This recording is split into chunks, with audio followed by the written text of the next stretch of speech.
I'm assuming I'm live. I'm live. Hopefully there's no viewers for right now.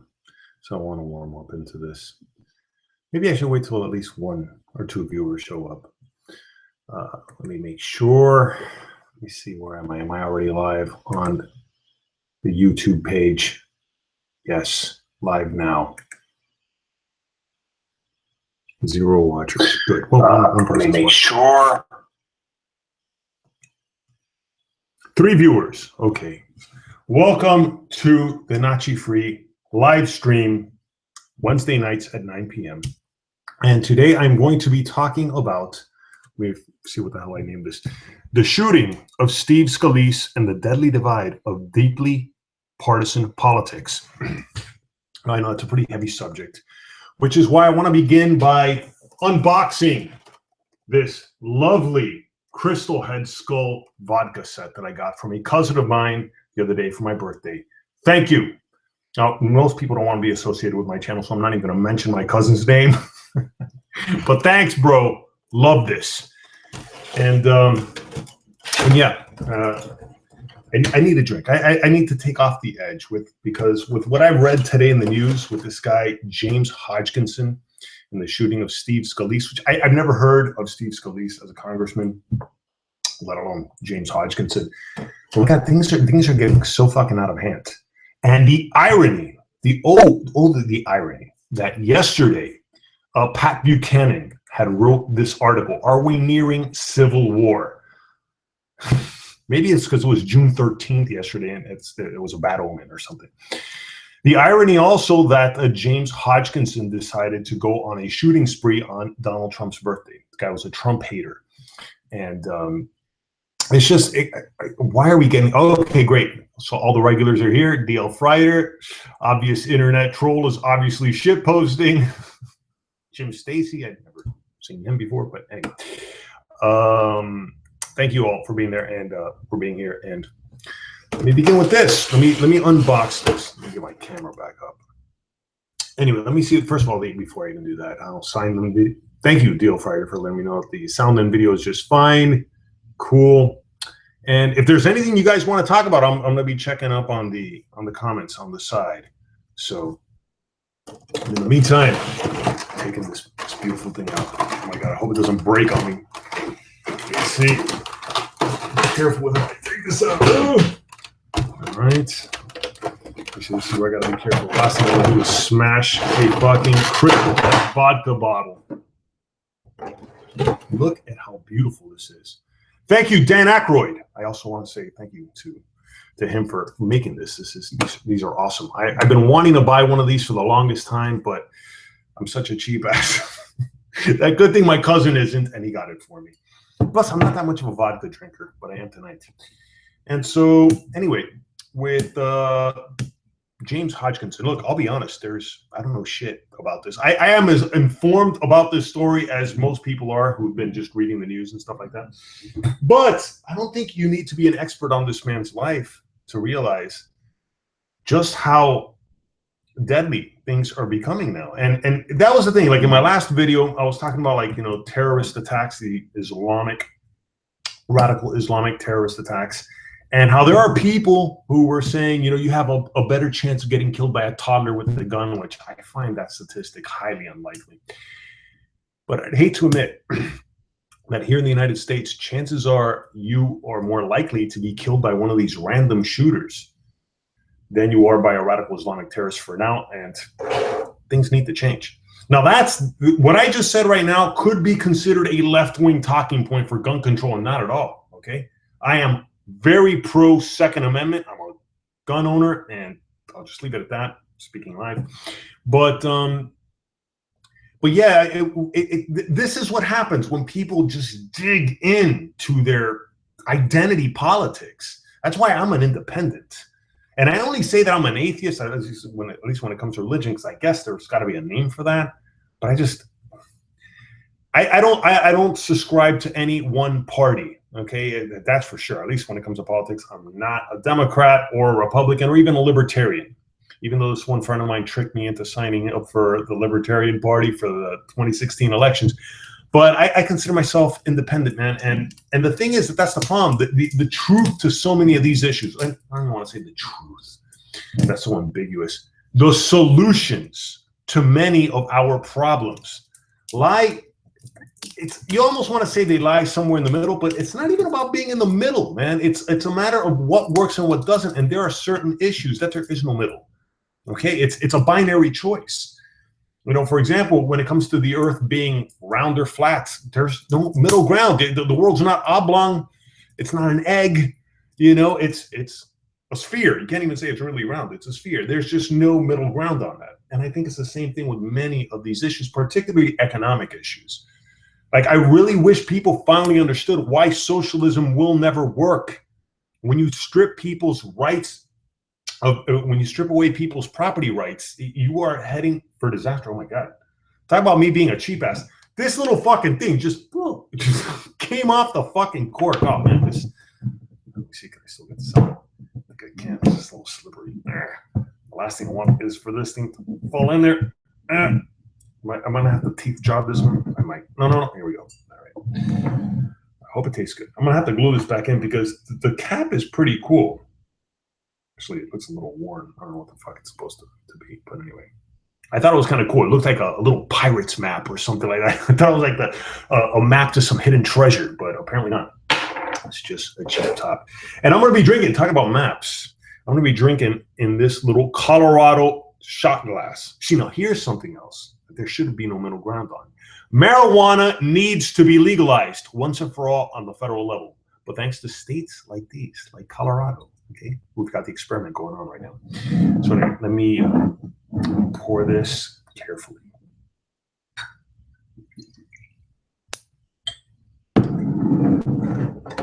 Here's to you, the viewers. Thank you for joining me tonight. And I'm going to sip this slowly. Sure. Hey, this is not bad vodka. I'm not much of a vodka drinker. I don't know how to distinguish good vodka, bad vodka. But this is not bad. It's just straight up. Nice. Anywho, getting back to this partisan divide that is literally, dude, getting people killed. Well, in this case, it got the very killer killed. And I don't even want to say he deserved it or anything like that. I mean, with all due respect, with me drinking vodka on a live stream talking about someone who was killed today, all due respect to the family and friends involved. Because if there's one lesson that I've gotten out of from reading this news today and stuff, is that it's going to make me be a lot more careful with how I shoot my mouth off on the internet, especially when I'm live. Okay, I don't want to add to this political divide, this rancor. I don't want to be part of that at all. And much less living with that afterwards, like realizing, holy shit, I drove some fucking mentally deranged guy off the fucking edge. And who am I to judge anyone as being mentally deranged? But whatever. Look, James Hodgkinson, the shooter, was a huge fan of Rachel Maddow, which I am not. I can't stand Rachel Maddow. Yet I'm not going to say I hate her either. I definitely don't wish her ill will or anything like that. It's good for her that she earns $7 million a year, or at least from what I read. Okay, pushing this fucking political divide. I so want to call her a cunt, but I'm going to be respectful. You see, that's one word. Look, I understand, especially now with the whole thing with Bill Maher and House Nigga and stuff like that. There are certain words we should be careful with. Cunt, come on. Cunt should be just fucking, it should be open ground. It should be, maybe that's not the right term, but let's not turn it into the C word. Anyway, with all due respect, I don't want to call Rachel Maddow a cunt, but she has really helped fuel a lot of this divide, you know, and she's one of them. She's just one of many, but particularly on MSNBC and other shows like Chris Hayes and Lawrence O'Donnell and quite a few of these other people on MSNBC. They add to it and they add to it. And in no way, shape, or form I can say she's got blood on her hands, okay? But ideas do have consequences, okay? And that's why I love being a cartoon character. At least this way it's diffused. Like no one's good. I like to think I never have to run the risk of anyone taking me too fucking seriously. Okay, but the ideas, like, look, don't take me seriously. I'm a cartoon. A lot of people say that I'm a clown. I'm not a clown. I'm a copywritten cartoon. Okay, and it's a wrestling mask, by the way. It's not even fucking makeup. But the point I'm trying to make is, I want the ideas at least to be taken seriously. And I can't even say most of these are my ideas. I want to throw my hat into the ring of these ideas that hopefully make civilization better. They carry us forward. And that's why I don't want my channel to be like that anymore. And with the exception of the word cunt, that's about the only one that you might see me hurling from time to time. But I throw that at men too. There's plenty of guys who are cunts.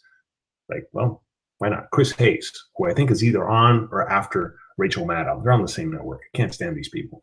And the reason why I can't stand them is because they are liars by omission.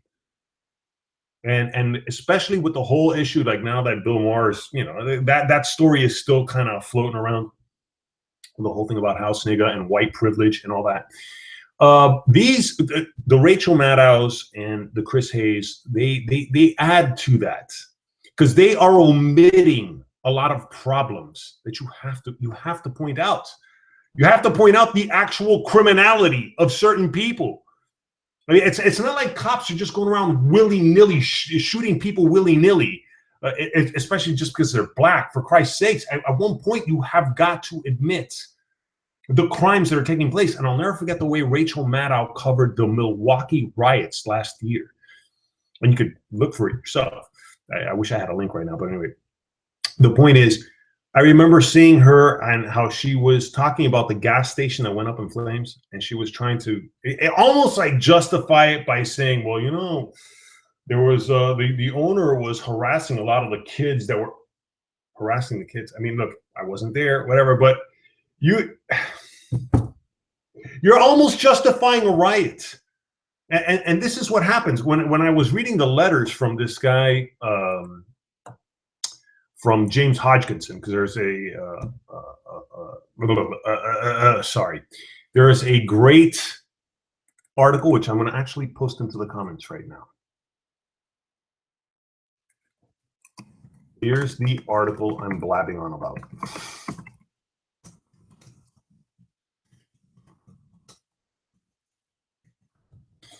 And in it, it's the letters that have been written by James Hodgkinson that had led him to this this crazed shooting. He wasn't so obsessed with racial issues. What he was really obsessed about was income tax brackets. I mean, the guy for years was just railing on. And they're almost convincing as you start to read them. You're like, shit, well, maybe rich people should pay more money. And that's where you start getting into that, is that a left wing or a right wing talking point and stuff.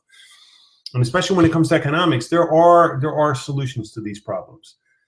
And anyway, from what I can see, most of these letters, they don't sound like they're from someone who is deranged, but they're clearly someone who's obsessed, and particularly obsessed with income tax brackets and the Great Depression. And then here you have so many of the people who this guy loves and then hates. Okay, he apparently loves Robert Reich. Okay, who was one of the political. God, what's Robert Reich's proper title? Robert Reich, American political commentator, professor, and author, who has helped stoke a lot of these fucking flames of divide, by the way. They're not going to throw that into Wikipedia, of course. But anyway, so he waxes romantic about Robert Reich and his book, Aftershock, in which he explains that the lowering of taxes on the richest Americans was a major cause of the Great Depression. Look, I wish I can speak with authority on the Great Depression. What were the causes? Was it really just simply the lowering of taxes on Americans? Was that? Didn't it also have something to do with probably just wasteful government spending? Why is that never on the fucking table? And that should not be a left-right talking point. Wasteful government spending is something that needs to end. And especially this concept of government budgets, where supposedly governments have to, let's say a certain department in the government, they're like given $50,000 for the year. If they don't spend the entire $50,000 and they only spend, let's say, $40,000, then the next year they get only $40,000 in their budget. So they're incentivized to just blow an extra 10 grand. So that way next year they're like, oh yeah, you actually spent 50 grand. Here's another 50 grand. What the fuck? Why not save the money? Why not be honest and be like, hey, look, we actually didn't need that much money. Why don't you send us the $50,000 and whatever we don't spend, we'll save. We'll put that, or we'll return it. Why not do that? That's what every other fucking person has to do. It's amazing how government spending is rarely the culprit in any of these things. It's never with the Democrats. Democrats, I rarely have ever heard them talking about wasteful government spending. Republicans touch in on it, but never when it comes to the military. Not that sacred cow, of course not. But anyway, again, who does this guy hate? I want to get back into the whole political divide. So he seems to admire Robert Reich and Rachel Maddow. He apparently hates Rush Limbaugh and Bill O'Reilly. You know, it's just, how difficult is it to find not just the common ground? I hate having to hear that word, common ground, because common ground's a little misleading. Find the goddamn fucking solutions, man. And of course, I know part of the problem with the solutions is that there's always some selfish fuck who's going to have to either pay a little bit more or receive a little bit less. It's one or the other. And sometimes I'm one of those people, but I like to think that I'm pretty reasonable when it comes to that. Okay, now I'm going to check in with the comments, see where I'm at. See how I'm doing. That's some great vodka. Happy birthday. Hey, thank you. Obvious. I'm just going to call you obvious, if you don't mind. Obvious internet troll is obviously shitposting. Let's go with obvious. That's you, obvious. Let's see what you guys are telling me. We're more likely to be killed by a random psycho because we do a much better job vetting immigrants. Maybe that's a good point. Yeah, maybe we are doing a pretty good job vetting the immigrants. Share some of that vodka. I wish I could, Jim, but see what else. Captain Coalmine. It doesn't matter if you're an independent Nachi. If you're 1 inch to the right of Karl Marx, you're a racist, biggest sexist. Yeah, that's how some people watch that. I would love to know. I mean, is there a solution other than talking about these things? That's part of the reason why I do these videos. I'd like to think I'm going to help be part of this solution. What can we do other than not arguing with people? And I need to learn how to do that. I'm getting a little bit better at it in public, but it is interesting. I think it really just comes down to psychology and the fact that so many people we're all of us are so driven by our emotions. And the other day, at a get-together with my family, I saw one of my relatives go off on Castro. As usual, I don't want to keep rearing this fucking pig's head into here. But now this particular relative of mine did suffer that. Like, I totally understood why he was going off the rails. And plus, he was one of those guys that was actually trying to fight against Castro. He was one of those guys that actually put his money where his mouth was. He didn't just simply leave Cuba. This guy tried. This guy, one of the things that he had to do, I remember the story of this guy smuggling a rifle, okay, into his house, you know, because they were going to put up a fight. And watching this guy go off, at one point I was like, dude, chill. Like, as much as I agreed with the guy, I was like, bro, relax. And he was, yeah, everybody. There's not a single person in my family that agrees with anything from Castro, but everyone was like, dude, hey, look, we're not going to solve anything this way. And I can only imagine that temperament must have been in the case with this guy James Hodgkinson. God knows what must have been going through this guy's mind. And another thing about James Hodgkinson, which has to be pointed out, aside from the fact that he was a Trump hater and all that, the guy was living out of his car for the past couple of months. Okay, that is a toxic mix. And I think that's what we really need to be careful with, all of these people who are on edge. I don't believe in having to walk on eggshells for people, but yeah, it's amazing to me how for some people it just does not take a whole lot. And I thought this was a phenomenon with just, for example, radical Islamic people like James Hodgkinson proved. You could be a political news junkie and go off the edge just the same, and be a political news junkie from the left side of the spectrum. So I don't know if there's any way to solve that. You cannot micromanage every single human being's life on this planet. It's just impossible.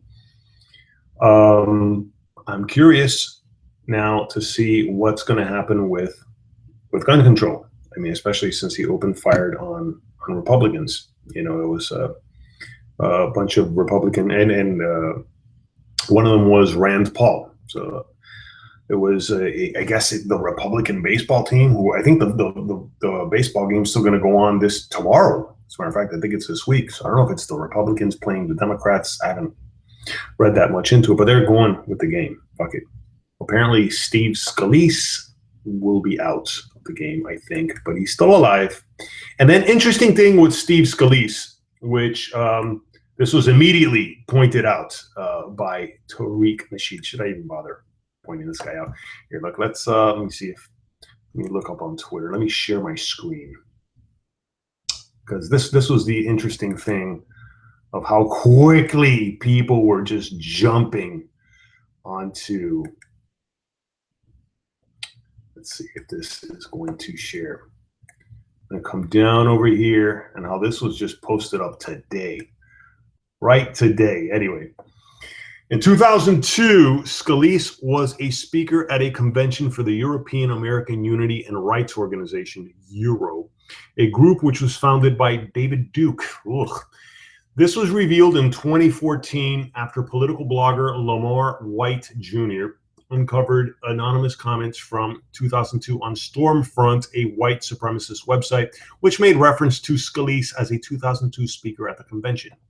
Scalise confirmed that he had spoken at the Euro conference in 2002 and stated at the time he did not know of the racist nature of the group.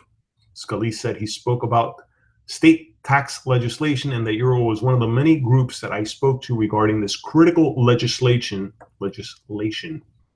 Furthering, this is a group whose views I wholeheartedly condemn. Scalise apologized for speaking to the group, saying it was a mistake. I regret. I emphatically oppose the divisive racial and religious views groups like these hold. Okay. But apparently there were enough people who just jumped on and said, no, this guy's a white supremacist and he deserves the bullets that he got to his hips. I think he got shot in the hips, which is horrible, no matter how you slice it. Now, let me see if there's something else here. I don't know how much of my screen I want to share here with all my fucking files coming up.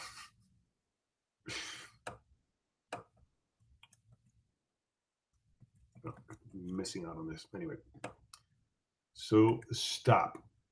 Anyway, now I am going to read off some of these articles that I saw today about people who already started tweeting.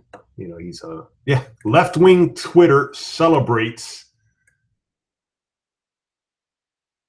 Let me get this, actually. Left-wing Twitter celebrates shooting of Representative Scalia. That KKK fucker deserved it. See, this goes to show that we're all fucking apes. We really are. Anyway, let me look at this up. Newsgravian.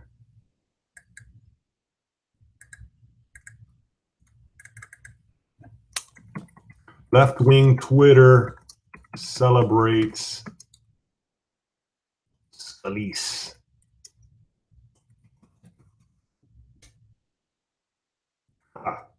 Now this I will share with you, the viewers. So I'm going to come back to screen sharing, application window, left-wing Twitter celebrates. Left-wing Twitter celebrates shooting of Representative Scalise. No sooner did news break that a gunman shot Representative Steve Scalise from Louisiana, were left-wing Twitter users celebrating the attack, in which 2 Capitol Police were also shot, as well as a congressional staffer and possibly more. Activist and media personality Tariq Nasheed appeared to indicate support for the shooting on Twitter. So, and this is Tariq Nasheed. I don't even want to try to do his voice because God knows that's going to be taken out of context. So, Rep. Steve Scalise, who once spoke at a white supremacist event sponsored by David Duke, Google it, he put that in parentheses, was shot today in Alexandria. The fucking shot is all caps. Here's a tweet I made about Rep. Steve Scalise 3 years ago. You see, I've been on it. Now, look, I don't blame someone like Tariq Nasheed for being on top of white supremacists. I'll never know what it's like to be a black American. And I don't blame him and others for being on top of the fucking KKK and whatever they do. But for God's sakes, I mean, it almost reads as if though you're glad this guy fucking got shot. And then look at how that affects other people. Before you start dropping to your knees to pray for Steve Scalise, remember that he's a racist piece of shit and hateful bigot. Look, I'm not fucking saying to drop to my knees and pray for the guy, but for Christ's sakes. And then here's people who actually go by like Leon Trotsky. That's your fucking hero. Police stops middle-aged white man with a gun in Alexandria. When will the ban on them people come from White House? Second Amendment supporter. Oh, Jesus Christ. And then, of course, here's another fucker. Well, that KKK fucker deserved it. RT. It's just amazing. It's anyway, I'm at a loss for words talking about this shit. That's why I'm going to take another little swig of vodka. And if anybody wants to jump on, let me know. Amanda Wolfchild. I thought you were gonna jump on today. I don't know if you got my message. If you wanted to talk about welfare, parenting, so if anybody else wants to jump on, let's turn. I just wanted to vent a little bit about this and about the obvious deadly divide going on. Oh my God! And from what I could see, the screen share, you could barely read shit. On this. Thank you all so much, by the way, once again, for tuning in and sticking around. Let's see. Does anyone want to jump on the stream?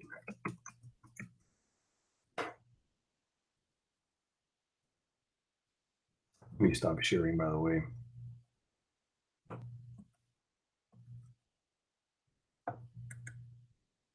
Anyway, here we are.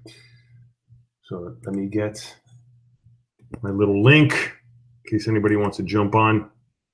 Oh, wait, that's not the right link. Oh, shit, where is that link?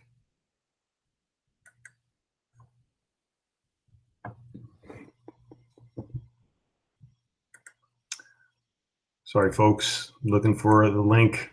Still trying to learn how to fucking do this shit.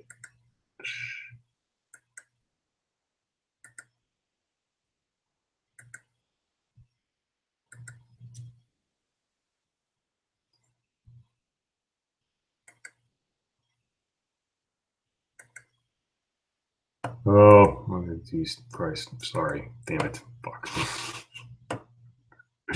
Trying to see how I can invite people on, and I can't seem to figure it out.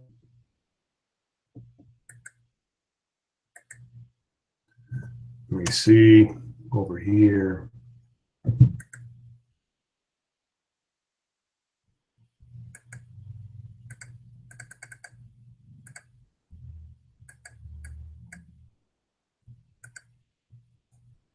I think I'm losing viewers by the second.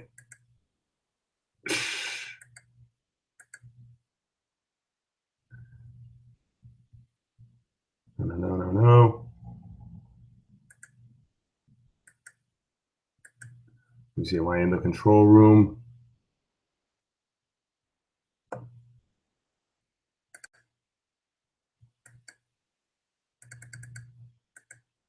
Good Lord, how do I fucking invite people on?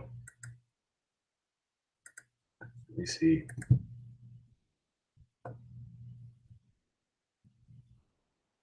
It's cool. Yes, send an invite. Well, I will, as soon as I find out where the fuck this thing is. I'm starting to sweat right now, literally. Invite people. Look, how much easier could they have fucking made it?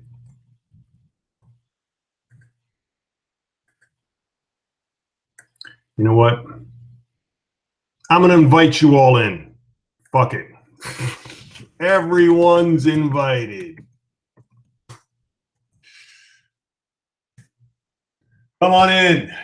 It's getting sweaty in here.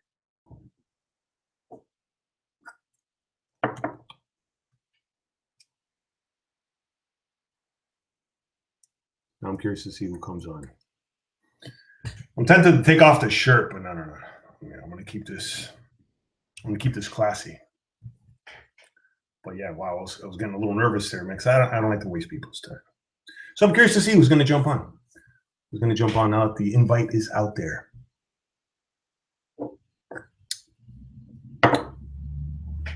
To speak about this deadly divide and any solutions, man. I mean, more than anything, what are the solutions? At least for me, the first solution is this shooting of Steve Scalise. It's funny, I barely have his name even committed to memory. Has really made me think twice about how I'm going to make videos and how I'm going to play with my anger. Because to a large degree, I have anger issues. But I always thought, you know what? Let me leverage that anger into something entertaining. Let me at least, because I'm not, as angry as I am, I'm not I'm not a threat to people. And Lewis Black pulled it off pretty well, the comedian Lewis Black.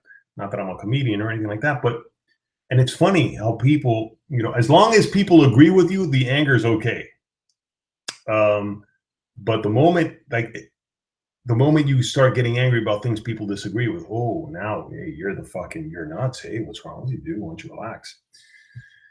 Even though, like I said the other day, with this one relative of mine that was losing his shit, and everybody agreed with him. Everybody was like, "Well, okay, now you're really, you're really taking it a little over the edge." And the funny thing is, he's the funny man of the family, by the way. This is like our family comedian. Okay, this guy. And anyway, let me see. Is anybody jumping on? Pile on in. Chill out, dude. It's all good. Well, thank you, Captain Cole. Pile. Appreciate it. There's drama. I'll be in a minute. All right, cool. Lewis Black is fucking hilarious. And yes, he was. I love Lewis Black, except when he starts talking socialism. Except when he starts waxing romantic to the time that we were supposedly socialist in this country. This country was never socialist. The definition of socialism, okay, let's stick to the goddamn definitions. That's the problem. I think that's why we're all over the place and you got people fucking shooting other people over misunderstandings. The definition of socialism, as I remember it from a socialist website, is an economic system where the means of production are owned by the state, okay? So in other words, no businesses are allowed to exist because anything that is a means of production is supposed to be owned by the state. Now, your own house could be owned by yourself. You do have some right to private property, your house, your clothing, some of your belongings. But that's the idea of socialism. And that was never in this country. You always had the right, well, at least white men at one point. And we got to be honest, that's true. And I forgot up to what year it was that only white men were allowed. And Amanda Wolfchild is on. Hi. What's up? Yeah, it took a little bit because as soon as I agree to jump into a stream, my kids have to start screaming. It's like they know. By the way, did you get my message? I don't know if you check your private messenger, because I actually wanted to do the stream today with you. But you do YouTube messaging. That's what you do, right? Well, I don't know. Like, I normally go by, well, there's so many things nowadays. There's Twitter, like you can message people through Twitter or through their Gmail or through their fucking other emails. I just, since I didn't have your how do you call it, your email, I just went straight to your YouTube page, and then I went to the little messages and I sent you a message that way. Because I looked you up on Twitter and I didn't find you on Twitter. Dude, I actually am following you on Twitter and can't DM you because you're not following me back. I'm Amanda Keckchild on Twitter. That's why you don't realize it's me. Wait a second. My face. Hold on a second. Let me go to Amanda. Let me do that. 'Cause I saw Amanda Keckchild, but I was like, no, it looks like it didn't look like your little icon, which I love. Yeah, because it's my real face. I do my real face on Twitter. You seem to have bigger balls than me. I was like, Amanda Keckchild. There we go. Yeah, see, I don't really check my YouTube comments. It never tells me when I get them, like comments on my page or anything. Right. So I was trying to message you, and I couldn't message you because your DMs aren't open. So I tweeted at you that if you still wanted to be on tonight, I was free, and I never got an answer. So I was like, oh, he doesn't want to chat with me. No, that I'm still learning how to fucking use all this shit. By the way, when you say DM, direct message, but you're talking about direct message on Twitter. Yeah. Gotcha. Usually, if you say DM, you mean Twitter. Right, Or at right, least I do. right. No, because I've been hearing PM as well for private messenger. I guess that's on YouTube. But anyway, so now this conversation, unless you want to continue talking about this, about the political divide, because what I wanted to talk with you about was the whole thing that you mentioned last time about, growing up, with your mom. Oh yeah, we can talk about anything. I grew up poor as shit, so most people do Hmm. like to talk about that. Like, I grew up the kind of poor that I had to walk. I say 1.5 miles. My sister says a half mile. So we argue over how far the neighbor's house actually was. But we lived out in the middle of nowhere country, and had to walk to the neighbor's house to pump water from their horse trough into gallon milk jugs and carry it home to boil for a bath or to use. Wow. That's the kind of poor we were. Damn.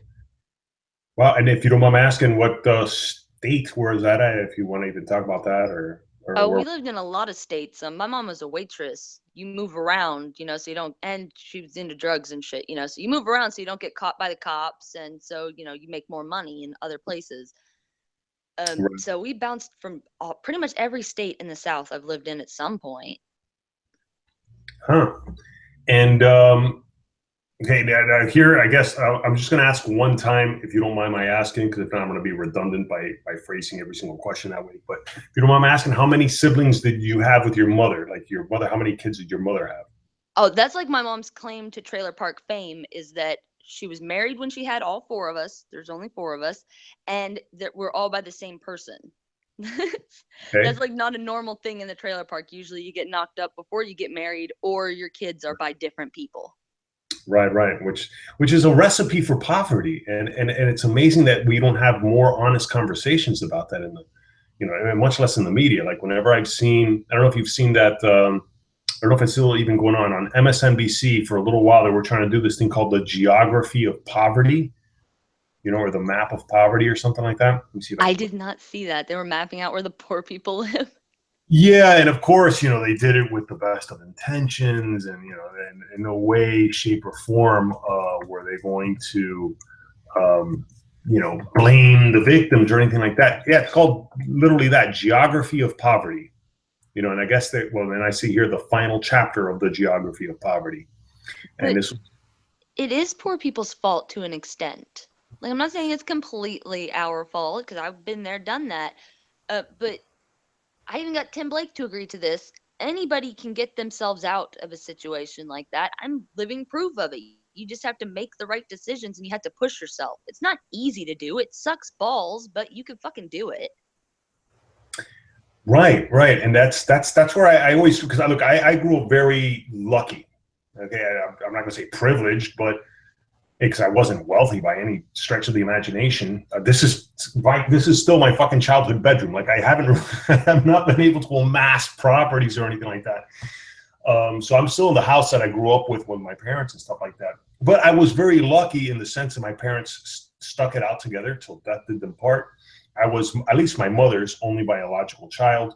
So I was very lucky. So I always feel really, I feel like I got to be very careful when I say that, to a large degree, life is what you make of it and all that stuff, because there are some people who are born very lucky and other people born with massive disadvantages. But man, from what I have seen personally, and especially people who have gone from being somewhat well-to-do to poverty, people who've gone from growing up the way I did to living in a car, you know what I mean? It's like, man, at one point or another, self-responsibility has got to be fucking mentioned. And it's amazing how that has now become almost like this racist talking point to even mention the word self-responsibility. No, see, personal responsibility, I'm a big believer in that. That's what I end up yelling about most on Twitter and my YouTube page, is that everybody needs to take it more seriously. Nobody does. That's the society we live in. Like, if my own mother had taken her personal responsibility more seriously, then yeah, she wouldn't have had 4 kids. Like my grandmother told us when we were little kids, my mom should have aborted all 4 of us. And it's honestly the truth. She shouldn't have moved in with my dad when she was 13. She shouldn't have married him when she was 15. And she shouldn't have started popping out kids at 16. It's not a smart idea. Right. No, of course. I mean, that's sorry. I just got this one little message that popped up over here at the same time. So then, so basically, when did your mom start having children? At 16? Yeah, they were watching carefully for this. This was a big thing back when my mom was young, if you had a kid outside of marriage. So they were like counting the months. My brother was born 10 months after they were married. There was no children beforehand. Right. Right. But that's why they married so young too, so that they could do that. And so, do you, if I guess if you don't mind me asking, so did you came from from that? Was that like was your grandmother then also poor as well, and she just didn't pass on the right information or something like that?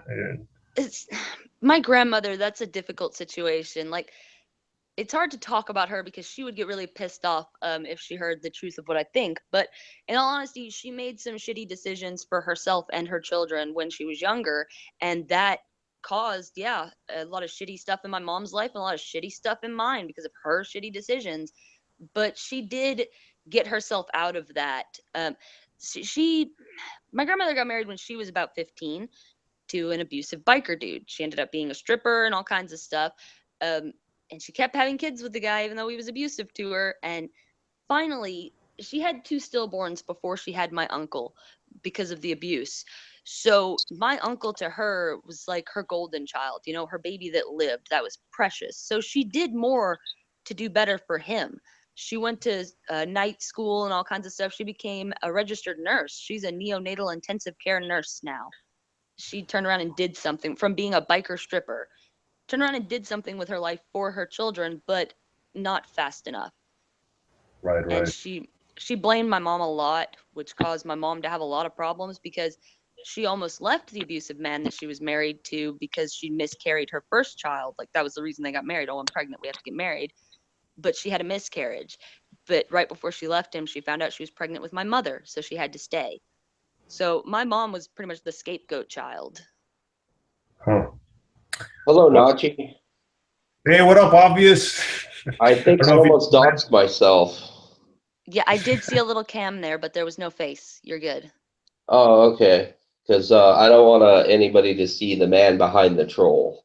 Just like I don't want anybody to see the man behind the mask. Which actually, you know what, man? I don't really give a shit. This is what I look like. Really? Yeah, man, I have nothing to hide, honestly. I'm like my family and friends, even my my ex co-workers and stuff. Everybody knows who I am, and on Facebook, I have my little Nachi free fan page, but I got nothing. I just do this more than anything because it's a lot more fun to make the videos this way because there's no shortage of people who take themselves way too seriously on the fucking internet. So I figured for me this is a lot more fun this way, But yeah, wow, man! Those are some of the things which I think we could still even tie this into the whole thing about the deadly divide between left and right politics, because I think that's what's at the core of it. Like, it's interesting to hear this guy, James Hodgkinson, that did the shooting spree. He was a huge fan of Rachel Maddow and of most, left-wing politics and stuff like that. And the guy was, just gunning for income tax brackets and making sure the rich, he was like railing against the rich, which, don't get me wrong, there are some shitty rich people out there that do make life difficult for other people, for sure. But I think that's one huge element that is missing, the whole thing about self-responsibility. And then especially hearing it from people who have grown up in poverty, And about the left-right paradigm, it's almost intentional. If you get the population fighting over minor ideological differences, it's easier for them to steal from you.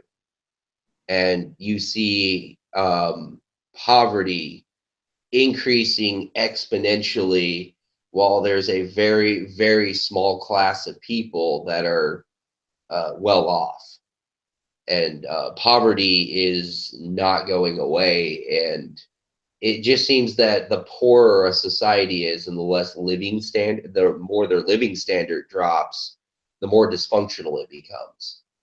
Oh, for sure. And that's why I think there is obvious, it's not even merits. I was going to say it's inevitable, the divide between the left and the right, because there are some very, very valid points on both sides. And then there's that push and pull between liberal and conservative, which I think they're almost two different things. Liberals and conservatives and the left and the right. They're almost, I'm starting to see there's a difference, because I consider myself a liberal, but I definitely don't consider myself on the left when it comes to economic issues. And Well, go ahead. I was just gonna say, the thing with the left and the right is it's almost like a generational issue. And I think they do it on purpose. Like, it's a two-headed snake. They want the people arguing with themselves. And the easiest way to do that is take two narratives that both make logical sense if looked at from different perspectives and put them out there, and people are going to disagree over them. And it's going to come down to fathers and sons disagreeing, mothers and daughters, because you can't see things from the same perspective as your parent most of the time, or as someone from a different generation than you. They grew up around different surroundings, they know the world differently, and to them things look different. If we're starting to be too conservative and we're pushing against, what should be people's rights, then the next generation is going to come out more liberal, and they're going to go too far that way, and then their children are going to come out far more conservative. No, true. And I think more than anything, it's the fact that these things are not even really taught that well in schools, and that it's not explained. Like, it took me quite a while to finally realize, and I forgot what video I was watching, and I had like a moment of epiphany when I realized why liberalism and conservatism exist. Conservatism is about keeping things rigid and the same and resisting the change, whereas liberalism is all about change and all about openness. And we need both of those. There are certain things that should remain the same, and there's a lot of times that certain things do need to change, for sure. And I get that, and I think that's the sad thing. A lot of people don't seem to grasp that, and especially when it comes now, because I think the left and the right goes a little bit beyond the liberal and conservative arguments. When it comes to the left and the right, when it comes to, especially, it's almost more of an economic issue. It's about the rich versus the poor and stuff like that. There's a lot of valid arguments to be made. Like, I'm starting to kind of come around to the idea now of single payer for healthcare, for example, but it's rare. Like, you rarely see, like, as I'm trying to inform myself about that issue, rarely do you see anybody who really breaks it down by the numbers. And the thing that's convincing me more about single payer is the fact that I did the numbers on what my salary was and what I was paying, which was like, let's just to keep the numbers really round and simple. If you're earning $50,000 a year and you're paying about, let's say, $400 a month for health insurance, that's about like almost 5% of your income, and yet it becomes such a goddamn mess. Whereas, like, for single payer, if they were like, look, we'll raise your taxes, but we're only going to raise them by 5% exactly. That's it, in order to have this single payer, so we get out of this fucking mess of the pre-existing conditions and people fucking going bankrupt. Sorry.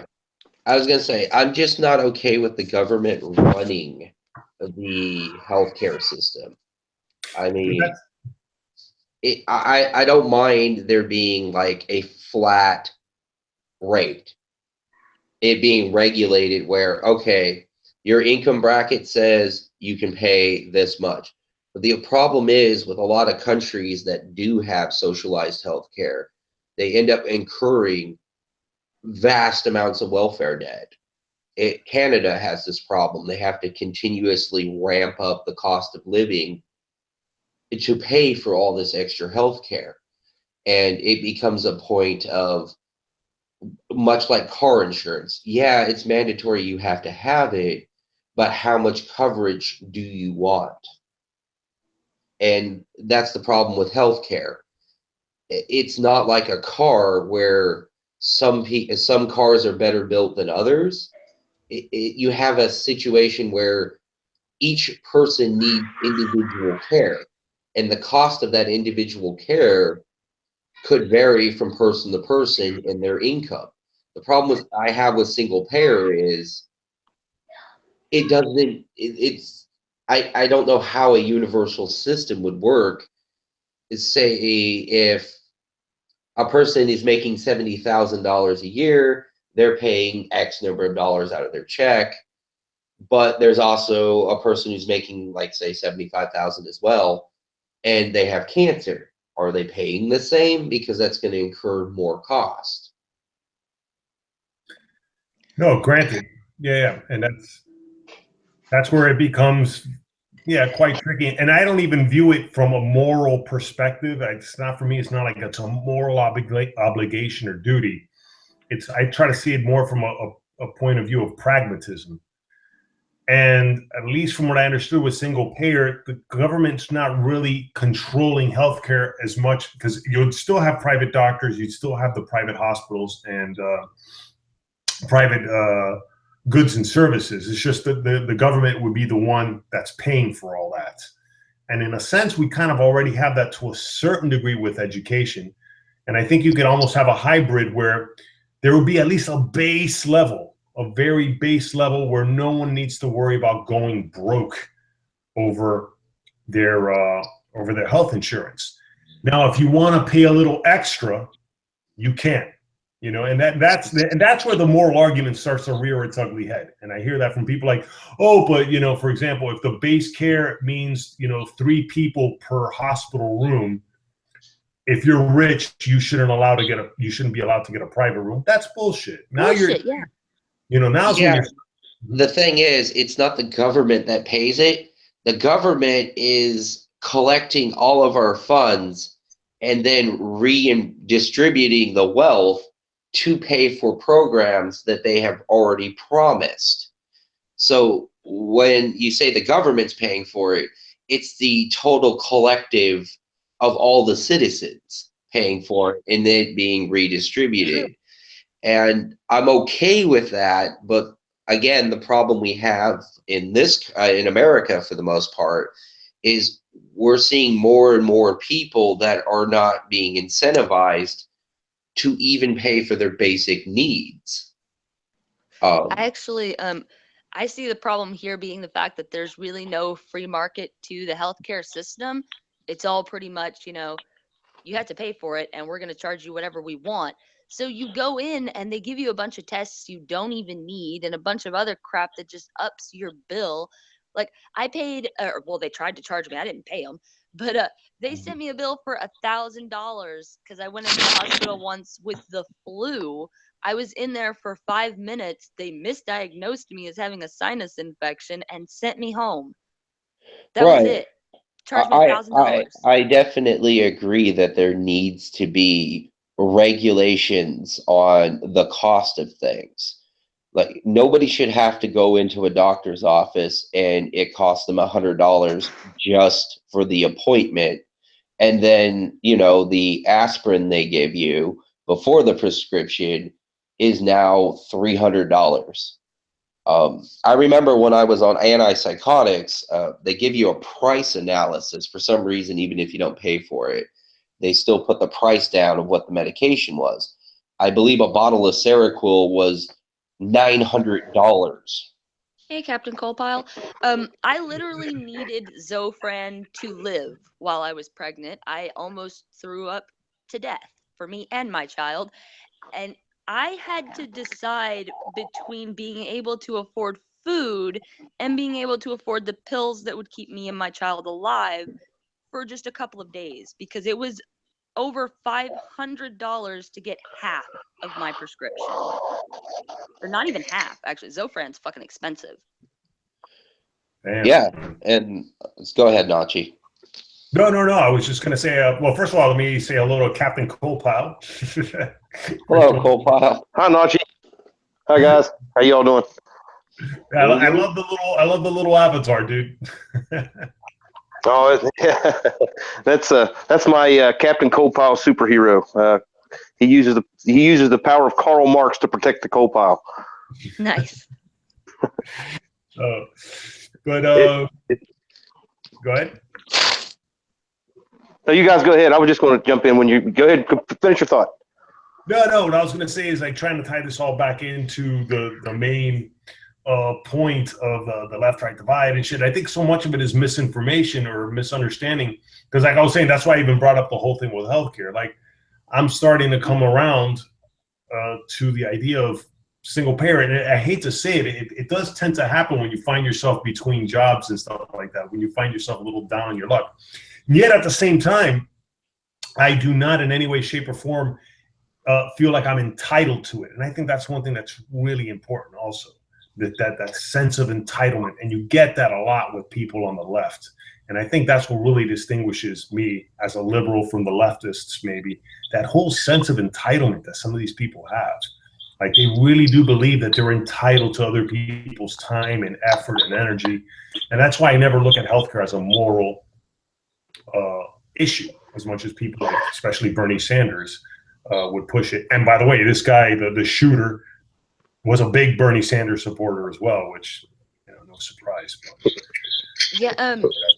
Personally, try and word this the right way because it could sound bad, but personally, I think if you are in a situation to where you can't afford, like me, if I could not have afforded those pills to keep myself alive, it would have sucked, but it would have been my own problem, my own fault. Nobody else has to take care of me. They didn't have to give me the money to get them pills. So I think that if you want like these kind of social services, I do think they should be available, but I think that you should have to join the National Guard. Like, I think the National Guard should not go over. I don't think we should fight wars with the National Guard. I think it should be more service to your country within your country. And I think you should have to sign up and do some service to your country in order to get services from your country. No, for sure. Hey, by the way, I'm sorry that I had to, I'm sorry if I muted Captain Copal. I was just trying to see, I can't unmute the guy. No, he has to unmute himself. That's how it works. You can mute people. They have to unmute. All right. No, sorry, because I just heard like some noise in the background, and I was trying to see. But anyway, yeah. And by the way, let me ask you also, Amanda, at what point did you start to realize to start having these conservative ideas if you weren't being taught that by your parents? And stuff? Oh, actually, my family is super conservative. They lean probably too far to the right, in my opinion. So I like to troll them with liberal stuff. Oh, okay. But you would say that they're conservative, like what, like in terms of lifestyles and stuff like that, or like my grandmother tried to get my little sister and me to sign contracts when we were 5, saying we would never have black babies. Yeah, that's wow. I wonder if that's beyond. Well, that's clearly a conservative in the sense of like no change whatsoever. That would be conservative. But yeah, that's a little bit beyond conservative as well. Yeah, they go a little beyond. They are also huge supporters of Jimmy Swaggart, so that should tell you something. Back to what you were saying earlier about people giving back to their country. I was watching Crouton T's video earlier this week where he was talking about reclaiming the left. And I agree there with some of the stuff he was saying where they have to, once you turn 18, you have to do some kind of civil service for a year. However, I think if you're going to take benefits from the government, and I'm on disability myself, and personally, I subscribe to this. I would prefer it too, if I had an option to where I was working to earn the benefits I'm getting. That way I could feel as though I'm actually doing something instead of taking away from it. Right. Yeah, exactly. Like, I don't think it should be like forced conscription into the National Guard or anything when you turn 18, but I do think it is a good idea. I think like 2 years of service in the National Guard, you get training, you help your country. I think that it should be highly recommended, but if you choose not to do it, that is still your choice, but you cannot apply for government services. That's how I think it should work. That's an interesting one, because that's where you start crossing that line between, the individual versus the state. Yeah. Like, I know I have a mental condition that impairs me from functioning socially, and it makes it hard with learning disabilities to achieve anything academically. But that doesn't mean that there isn't other ways I could give back for the services I take. And I see so many, like, for instance, we have a workforce development center, and essentially it's just a place to look for job listings. Yeah. There's That's what our workforce no, is.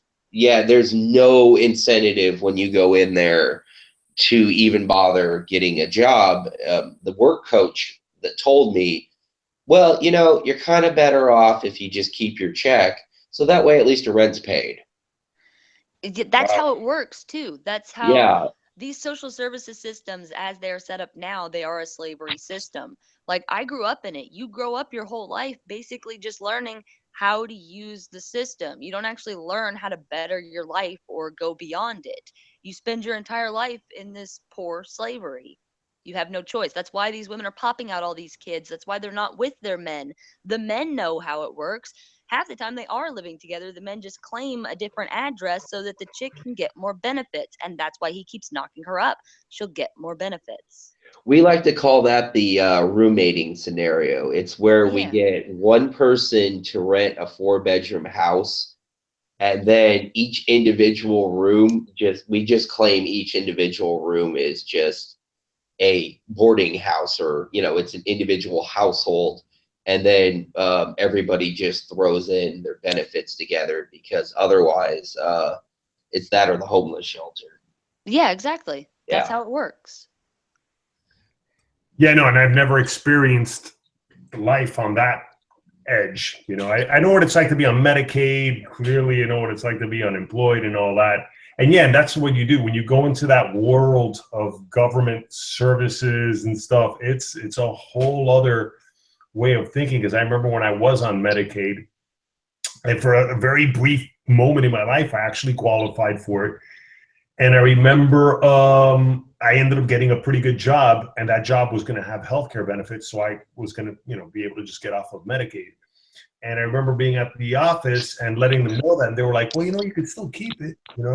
We could fudge the, you didn't literally say we could fudge the numbers, but the guy was like insinuating, "Oh, you could still keep this. You don't have to get off it. Hey, well, if that job's, wow, man, this is amazing." Yeah. You just encourage this shit, and of course, because for them, I guess it's job security. Oh yeah. Social workers have to keep a minimum number of clients at all times. If they don't, they are behind quota, and well, there's no need for them. And if you're trying to do things the right way, they'll fuck you over too. Happens to me all the Oh time. yeah. Like they tried to take my husband to court for child support, claiming I never had him on, because my children get healthcare through the government, because that's basically how it is with kids now. You can't just get them on your healthcare through your work, because then your kid goes to the doctor once a year. You have to do it through the government, or your kid can't go to the doctor, and they'll take your kid from you for medical neglect. It's bullshit. So because they've been on government healthcare since they were born, because they have to be, the government tried to come and get my husband for medical child support, claiming he was never on their case. But I went back and proved that that's a lie. I put him on there from the beginning. I never said he wasn't their father. And we still ended up having to pay court costs and all kinds of shit for their fuck up. It was like $300 because they fucked something up. I found myself in a situation personally one time. I went in to get mental health treatment because I had recently broken up and with a long-term relationship, and things just were not going well. And so I went in for basic counseling and treatment and everything, and just was not really getting any help. So I said, screw it, I was going to quit.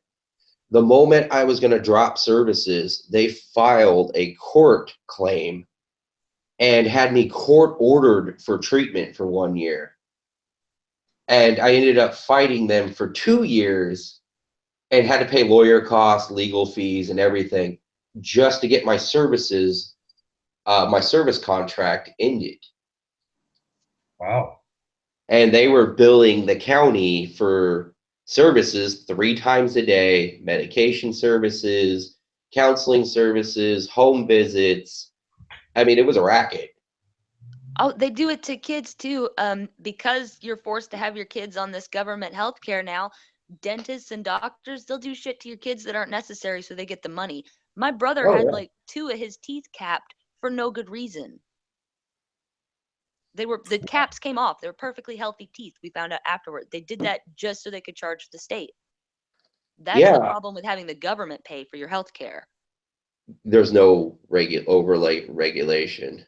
That's why I say there needs to be more of a free market when it comes to healthcare, because then if you know you're going to a shitty hospital or a shitty doctor, more people are going to stop fucking going there because they're spending their money on this. It's more important to them. Yeah, when people see a blank check in front of them and they know they can just continuously cash it, they're going to.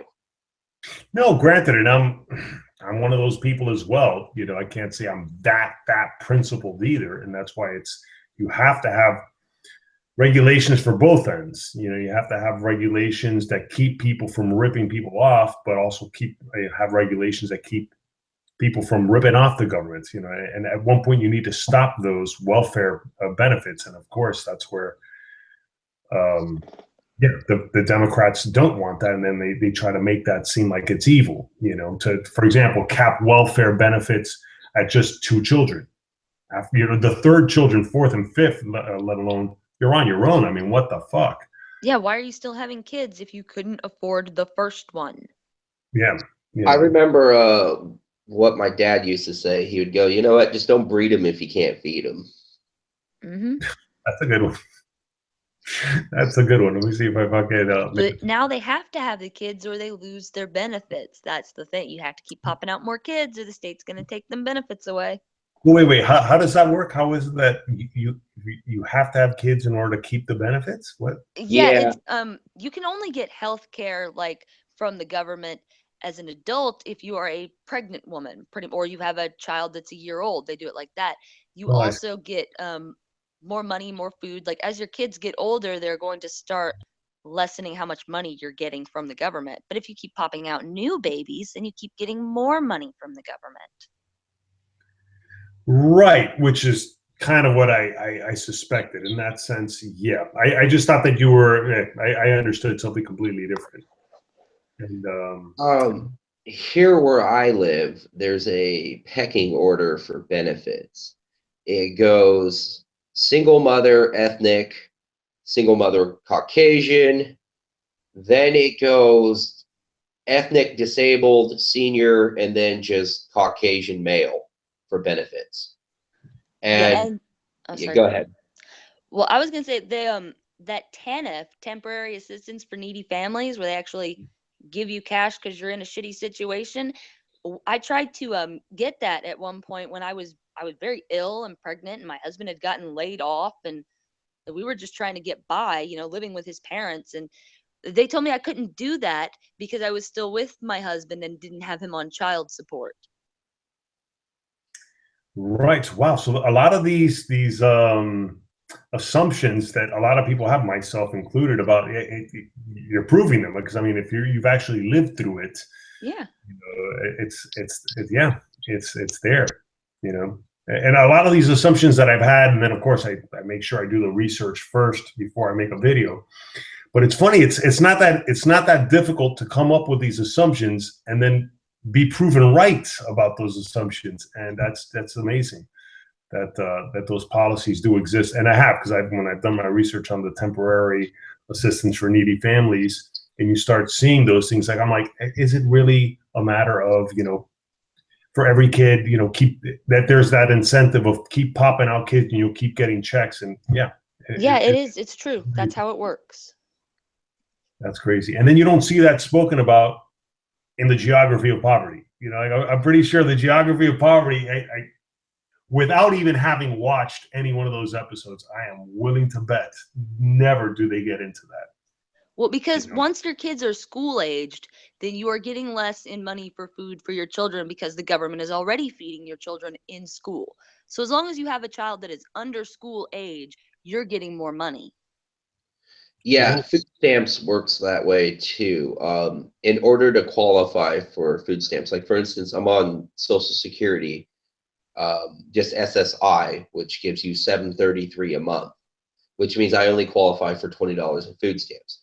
However, if I could find a kid and claim it's mine, it would automatically jump up, depending on the age of the kid, up to $150 in food stamps. Then you would get additional SNAP benefits. Plus, they don't want to help people that are trying to help themselves. Like, Right. when me and my husband were living with my in-laws, so we had no bills to pay. They paid for everything. We were just, all our money had to provide was food for us, gas for our car, things like that, things for us and for our children. That's what our money was for.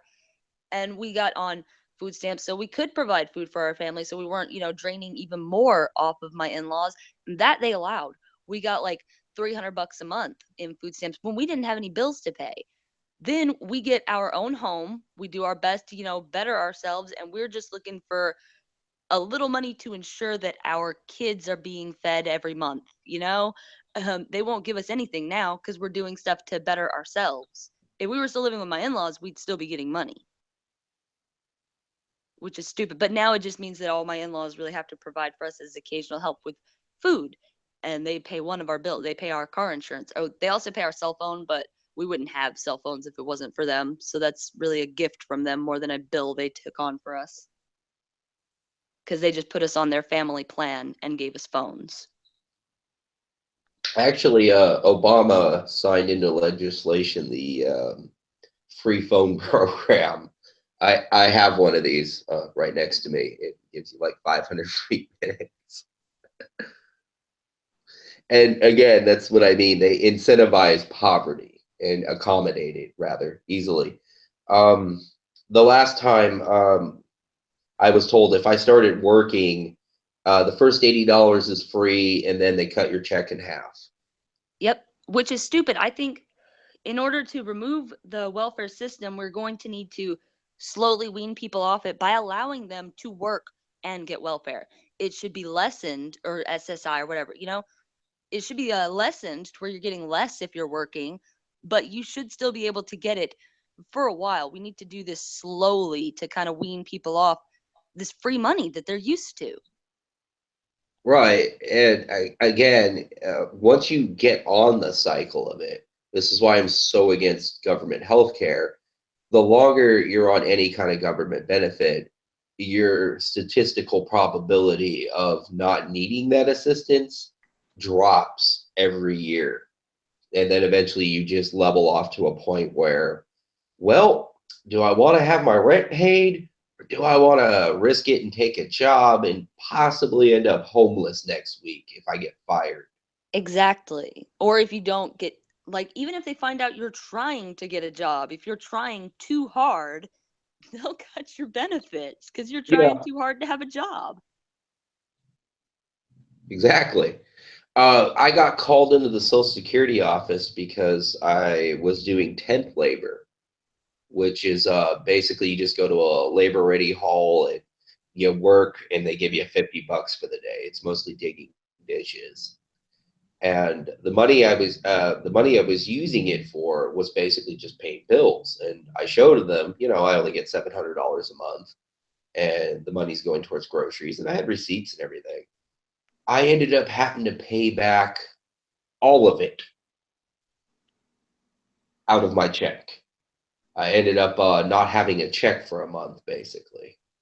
Yep, that's how they do. That's how they fuck people over. That's why I'm saying to wean people off, you're going to have to allow them to make their own money and be getting money given to them from the government. It's the only way. Right. And people are going to be scared to just look for a job. A lot of the people I know, they'll tell you, well, my rent, and and that's what it really comes down to. It's you can take the risk, but it's an awfully big risk that could end in an eviction. It could end in not having groceries. It could end really badly. And once you lose your benefits, well, it's even harder to get it the second time. Yeah, my aunt takes pills that she knows she doesn't need. They're just fucking her up. But she does that because it's the only way to maintain her SSI, so that she doesn't have to go try to work. And we argue over this in the family because actually my aunt, she probably could work if she went out and tried. It would probably not be a good idea for the rest of society. Like, that's her mental issues, is she is not good around people whatsoever. So she has to take these pills that they just fuck her up and make her unable to really function for the most part, because if they're not in her system, she can't get the SSI, and she has to go out there and get a job, one that would probably not be good for her or anybody else. But I also think that she could find a job where she didn't have to deal with people and she could be a functioning member of society. She just doesn't do it. So there's kind of a catch-22 there. I haven't heard Nachi in a while. You still there? Yeah, we're talking too much. We took over his stream. Yeah, No, sorry. what happened was I muted myself for a second there because the thing is I get like cars in the background. I get some because I live on a corner house, so I get some really loud cars coming by, and I had muted myself for a moment. It wasn't just Captain Copal that I had to mute before. I was like, when I start hearing noise in the background, it's a little annoying. So anyway, but wow, man, it's interesting to hear this perspective from actual poor people. Yeah, recipients, and I don't want to say poor people and stuff like that, but it's okay. We know we're poor people. It's not offensive. And Amanda, if you don't mind my asking, how many kids do you have now? Two kids? Okay, cool. We would have only had one because that was all that we could afford. It's my illness that caused us to have two children. Like, it wasn't that we made a bad decision. It was that doctors didn't find out that apparently hormone-based birth control, like the pill, is ineffective for me. Oh, I see. So yeah, there are occasions where that does happen. Sometimes it's not your choice. It's shit happened. But two is about where the line should be drawn on that. Like, by the time I was pregnant with my second kid, I knew there was something going on. Even if they hadn't told me it was because the birth control didn't work, I'd have figured out something's causing me to keep getting pregnant when it's not a good idea. And that's why we got my husband a vasectomy. So you guys now got definitely on lockdown. Yeah, there will be I will die if I get pregnant again. Damn. Like 90% chance me and the baby are going to die. Oh, I have no kids, and I'm not able to have any, and I don't plan on having any either. I know I'm not responsible enough financially, let alone mature enough, I think, to even care for somebody, for a kid. It's hard enough, like, meeting your own needs, let alone a kid. CC, hey. What up, Conscious? Hey guys. What's the topic of discussion? Poverty. Poor. Welfare. Oh, And the political divide that fucking makes it happen. Dark and gritty. Okay, Conscious, where are you from again? You're from New Zealand or from South Africa? South No, Africa. he's in South Africa. The dark continent. Then you would know about poverty. Yeah.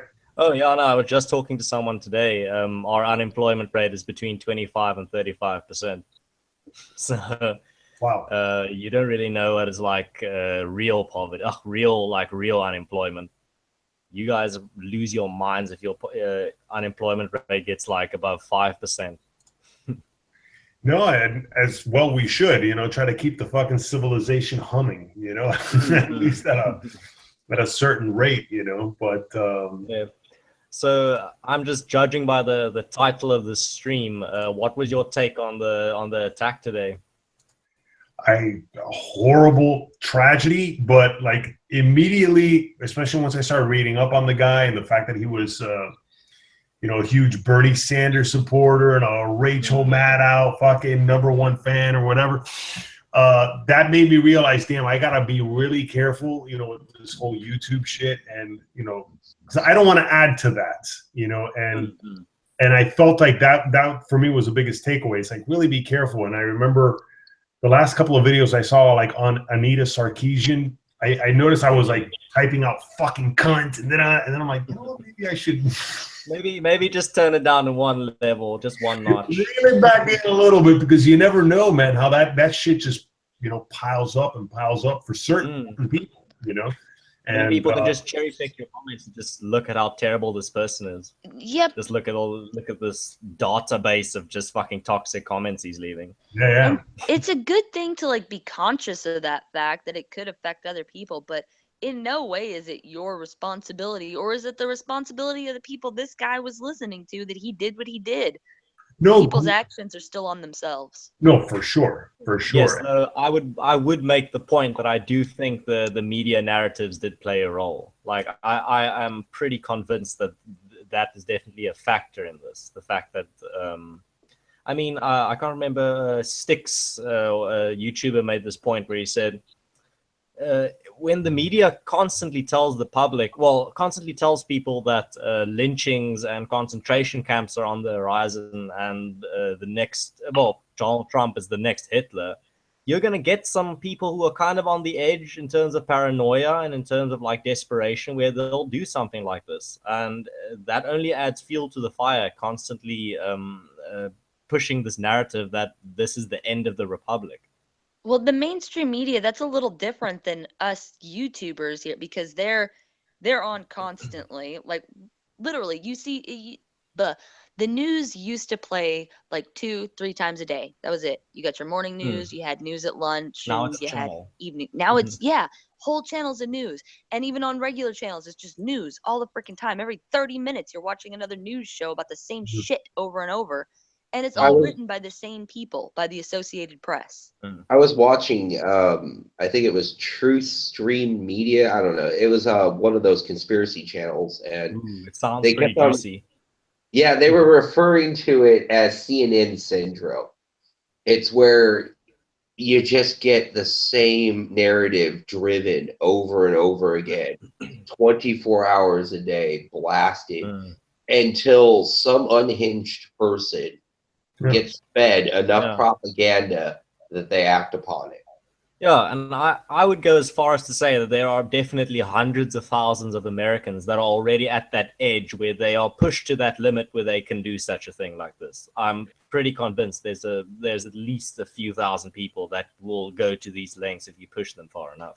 I live in a town full of enough people, I think, that are mentally deficient and socially deficient enough that it wouldn't really take much for them to completely lose their shit. A good example was, I can't remember where it happened, that guy that killed the cops last year. Where was that? Oh, yeah. You're talking about in Baton Rouge? Yeah. And when they looked at his internet history, he had an obsession with, like, for example, Young Turks videos bashing cops. And I looked at some of those videos, and some of those videos just demean cops as fucking animals. And just like, they give you this idea that if you're black, these cops want to kill you. They are the enemy.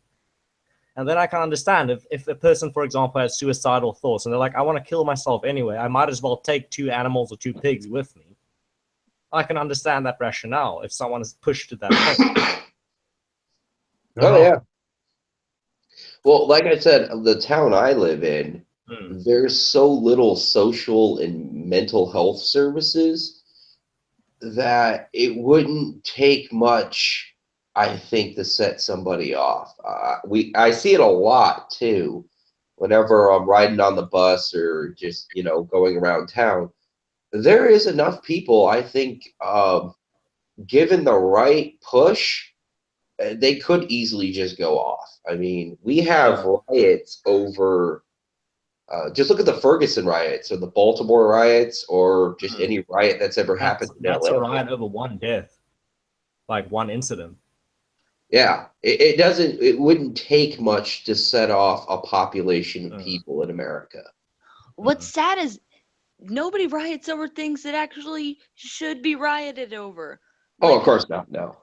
Like Kelly Thomas. Oh yeah, no, because that would actually take effort and research and actually take some effort from the people to be outraged at something that requires their understanding. Yeah, and it would require them to look outside of their own little narrow mindsets at other people. Like, because Kelly Thomas is a white guy, you don't hear Black Lives Matter or anybody else that bitches about police Or, brutality. when was bitching the about last time you saw a LGBT protest in Saudi Arabia? Yeah, exactly. Where are the feminists talking about these women didn't want the headscarves? They fought against it, and yet now it's implemented again? You know, but according to the narrative, I'm the monster for just believing that gay people have the right to be worried about their future and their safety. It's quite mind-boggling at times. This unholy marriage between the left and Islam that we've seen manifest recently. It really makes me scratch my head. But I can understand to an extent why it's happening. But you have to do some serious mental gymnastics to make it work. Yeah. DW pointed out to, or Defrader Watcher, I just call her DW because I like it. But anyway. DW pointed out in the comments that the Young Turks is pushing that we need to understand why the shooter was so angry. No, there was a great video which I just put up the link that Atheism is Unstoppable did a video on. Yes. That was awesome. I mean, that could almost, I would think, that could be used like in a court of law almost as proof. He made a pretty conclusive video on the topic. I really appreciate his efforts in that matter. That was I think that's his best video ever. No, I think he's doing a really good job. Not just video quality, but also the cause or like the reason that he's doing it. He's actually bringing attention to a genuine issue. Yeah, but I just wanted to point out that I do agree it is important to look at the motives behind what somebody did when they do something crazy like that. Understand and prevent. Yeah, but you don't need to bow to them. Like the Young Turks were saying, we need to stop Donald Trump and all that because this dude. No, how stupid is that? How does that make any sense? But yeah, I'm actually going to link that video so you guys can watch it on another time. But this guy that made a pretty detailed video on this idea of if the media keeps pushing this narrative that some groups in America are under threat, Trump threatens their very lives, then of course you're going to get some unhinged members in that group that are going to take risks and do something fucking stupid. Like it's pretty much a no-brainer. Yeah, and I'd hate to have to admit the parallel almost directly with all the terrorist attacks that have happened, especially now in London and stuff like that, with radical Islamic jihadists and shit. Dude, our country's no different in that sense, man. Look who's on, Ogre. What up? Hey, Ogre. Hey, Ogre. Good to see y'all. I just got done doing Ogre Radio. Welcome. Nice. Yeah, no, and I saw you were having your live stream as well, and I was like, well, I got this one. And it's funny because yours is coming out as it's still live now, at least on my side chat, a short sound check. But no, I just quit, Nachi. I mean, honestly, just quit. But it was fun and all, but I hope I sent people over this way. Cool, I never got a notification that you went live today, Ogre. That's weird. We'll talk about it later. I'm trying to fly under the radar as long as I'm doing this fuck the censor thing. I'll catch up. I'll just listen and catch up what's going on here. Taking the man. No, what I was saying just to catch up, and one of the things, if people really do want to see an end to the left-right divide, you have to be really honest on the other side as well and our side. And here you got that. And I remember seeing this one person make and it's been out there. It's not just one person, but basically that here in the United States, the statistics are that you can get shot by a toddler you have a higher probability of getting shot by a toddler with a gun than you do by an Islamic terrorist. And I was like, something's definitely off with that. However, you have to admit you have a higher chance of being shot by a fucking deranged lone gunman who should not have a gun in the first place than you do by an Islamic terrorist. Yeah, that's the thing. I don't think you have to be an absolutist on this issue. I think there are still improvements that can be made to U.S. gun control. I don't think it's perfect. I think there are definitely things. Yeah, they should remove all the restrictions. If you're 18, you should be able to carry a gun.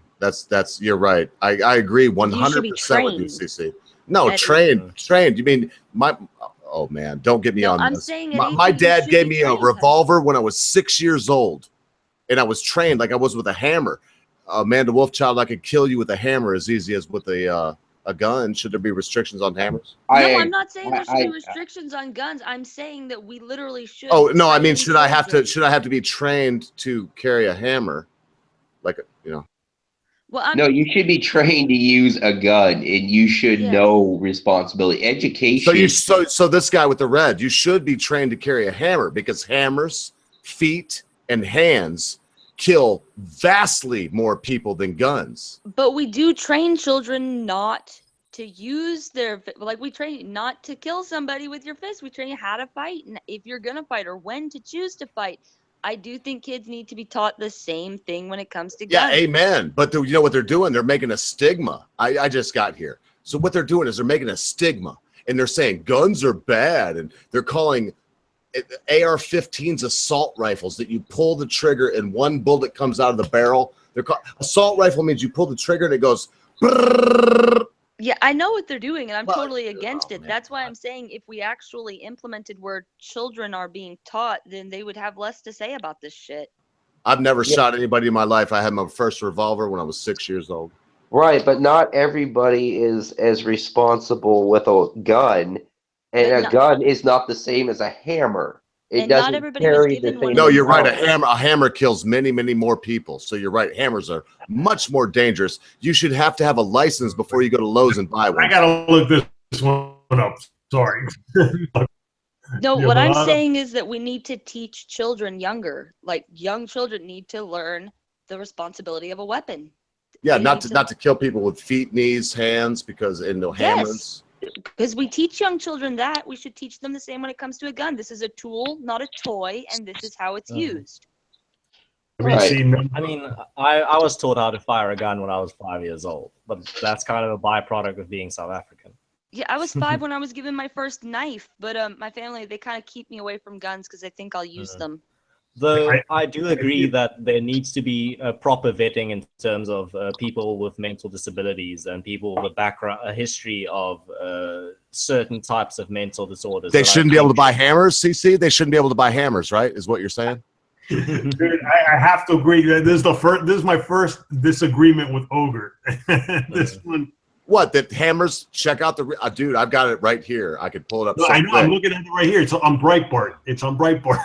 Well, Breitbart was the only ones that are going to put that shit out, dude. Hammers, feet, and I don't think hands. it matters how many people get killed by guns. I think it's the mentality that comes along with guns. Oh, so I you're a think it's faggot the- that don't like guns?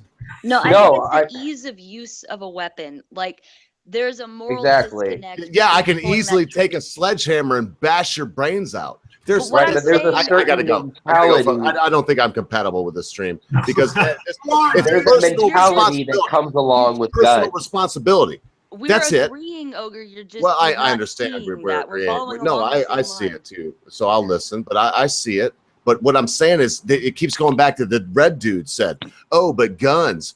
Well, then register fucking hammers, feet, knees, That hands, is and what I'm knives. saying. Because What I'm Islam saying- you know, What I'm saying is, Thoroughly disagree with you on this one, Ogre. Sorry, bro. nah, I got no problem. That's cool. I'm Give saying me guns a good one though, Nachi. Don't just I'm not disagree. against the ownership of guns. I'm against the irresponsible ownership of guns. Well, I'm against the irresponsible ownership of hammers. You could so much quicker kill someone with a gun. Are than you could- kidding me, dude? Are you shit? a gun Look, versus Nachi, you a see hammer. this thing right here? You see this? Not only could I kill you with this very quickly, but it would be more painful than if I shot you in the fucking head for breaking That's into my beautiful, house. by the way, Ogre. Does- Nice see- talk. That, you know, That's it's the whole point. Amanda Wolfchild carries knives wherever she goes, and she 5 of is them. admitted to saying she is devastating with those knives. Should Like she have to throwing register them? Well, here's what you could do. You could kill 3 people a hell of a lot quicker with one gun than you could with a hammer. That's for sure. You know what I mean? There has to. I mean, Well, come you on. can kill a lot more with a car. You can drive it across London Bridge and just mow people down, dude. Should we register You're We do register arguing cars. semantics. Believe me, Not the way you do weapons, not the way you do guns. I know, but I'm just saying, I got to make that point. If you're going to bring up, should we register cars? You got to say. No, I should don't we think so, register though, cars? Amanda Wolfchild. No way. We should not be registering fucking No, cars. I don't agree with that, actually. I don't think we should have to register cars. You pay for it. It's yours. The government has nothing to do with it. I do think that I don't even think carrying insurance should be a requirement, but I think if you get into a wreck and you're not carrying insurance, the punishment should be like twice as bad. Amen. It's your ass, then. Yes. Yeah. Well, But, and I know it's easy to say just let everybody have a handgun, but there are some people that legitimately should not get a hold of guns. No, dude, I don't want you to have a handgun. You don't. You strike me as the kind of person that should not own one. So. No, what I'm saying though is that you see a lot of kids nowadays. Well, this especially- guy and Nachi even thinks that that people will just go out and shoot folks if they have one, or then Well, it makes it listen, easier. though. I could drive my car into a crowd of people. I could make a bomb out of a little bit of dish detergent and gasoline with a small charge in it. Would make napalm. I could get anybody. And the idea that a gun will kill more folks, man, you got to be kidding me. Do not try to take away an American's right to bear arms or any I'm sane not saying take away their rights, but there needs to be responsible. There already gun is, ownership. dude. What do you mean? You Well, got to we get need- fucking background checks. There's no gun show. Let me ask the red guy. Do you think there's a gun show loophole? Do you believe in that shit too? There isn't a gun show loophole. Oh, thank God, sir. Thank you. I respect you a little bit more. I'm well aware of the laws and the restrictions of gun ownership. I'm against over restriction, but I think there needs to be responsible ownership of it. What do you you mean don't by that? want certain parts of the population to just Who decides that, sir? unregistered guns to Yeah. own Who large decides that, amounts of sir? ammunition. Okay, who decides that, sir? Listen, just let me go for a minute here before y'all fight with each other, okay? There is a moral disconnect when it comes to guns. We can see evidence of this in gangs, inner cities. You could see children that don't understand that the thing that they're carrying, the bullet that they're going to shoot, is going to devastate the life of another person, that it could even be an innocent and not the person that they're aiming for. They see it simply as something that makes them look cool and something that makes them tough. They think that I'm going to shoot you because you pissed me off is an okay thing. That's why I'm saying that we should start at a younger age. Children should be introduced to guns in schools. I think this should be a class you take in school. Teach you the responsibility of it, teach you the far-reaching implications of what this tool can do. But everybody should know how to use one. It should be openly available to everybody. But at that stage, at the school stage, between the parents and the teachers, you should be able to identify when you have a child who should not be trusted with a gun. Amanda, what grade? And I just wanted to, what grade? Really, I think that that's something that you have to decide as a parent. I think maybe leave the classes open to any age. And then once the parent and the teachers decide my child is ready, that's when you sign them into the class. God bless you, Amanda. God bless your family. And again, I'm not against gun ownership. Kind of off topic. Nachi, I saw that video of yours on Kathy Griffin and Bill Maher kind of blew up. I'm glad that happened. But I saw you kind of got a pretty negative reaction, which I'm kind of sad to see, because I actually agree with your points in that video. But which one? Because I do. Which was the negative? Kathy Griffin and Bill Maher need to be defended and shamed. No. I know, but which was the negative comment? Because you're talking about the one that the guy says, "I'm gonna find you, you useless piece of shit. I'm gonna beat the." Not negative comment, negative response in terms of the dislikes. Hey, Nachi, good luck for them faggots. No, I looked the guy up. I looked him up. I went to his channel and I saw his videos. And if I'm not mistaken, he's like this older guy. And I was like, I knew that was a fucking empty threat. What a joke.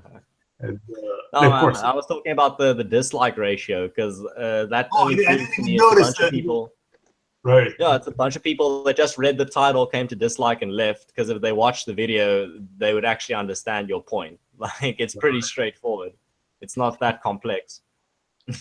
No, I come across people all the time that tell me you have to be careful what you say because it hurts their feelings, or that's offensive. And I get this a lot because I'll make an offhanded or dark remark like, you know what? Look at that fat fucker like, for instance, I was in Walmart the other day and we're walking around shopping, and I know that's a problem because I'm shopping at a Walmart, but Nah, it's all right, bro. yeah, but sure enough, there's a dude in one of those motorized carts, and he's bigger than the cart, and the only thing he has is a bag of Oreos. You just can't help but make a comment about it. So I was like, hey, check it out. It's one of those people.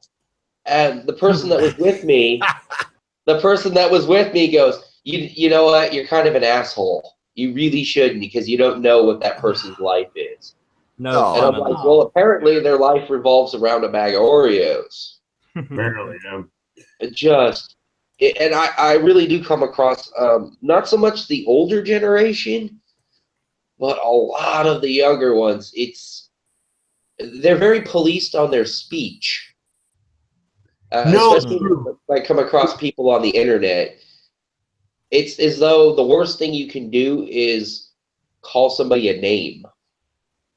But here's the thing where I almost relate to some of these that social justice ethos, whatever, is I grew up with a lot of assholes, and I grew up with people who were just mean for the sake of fucking being mean.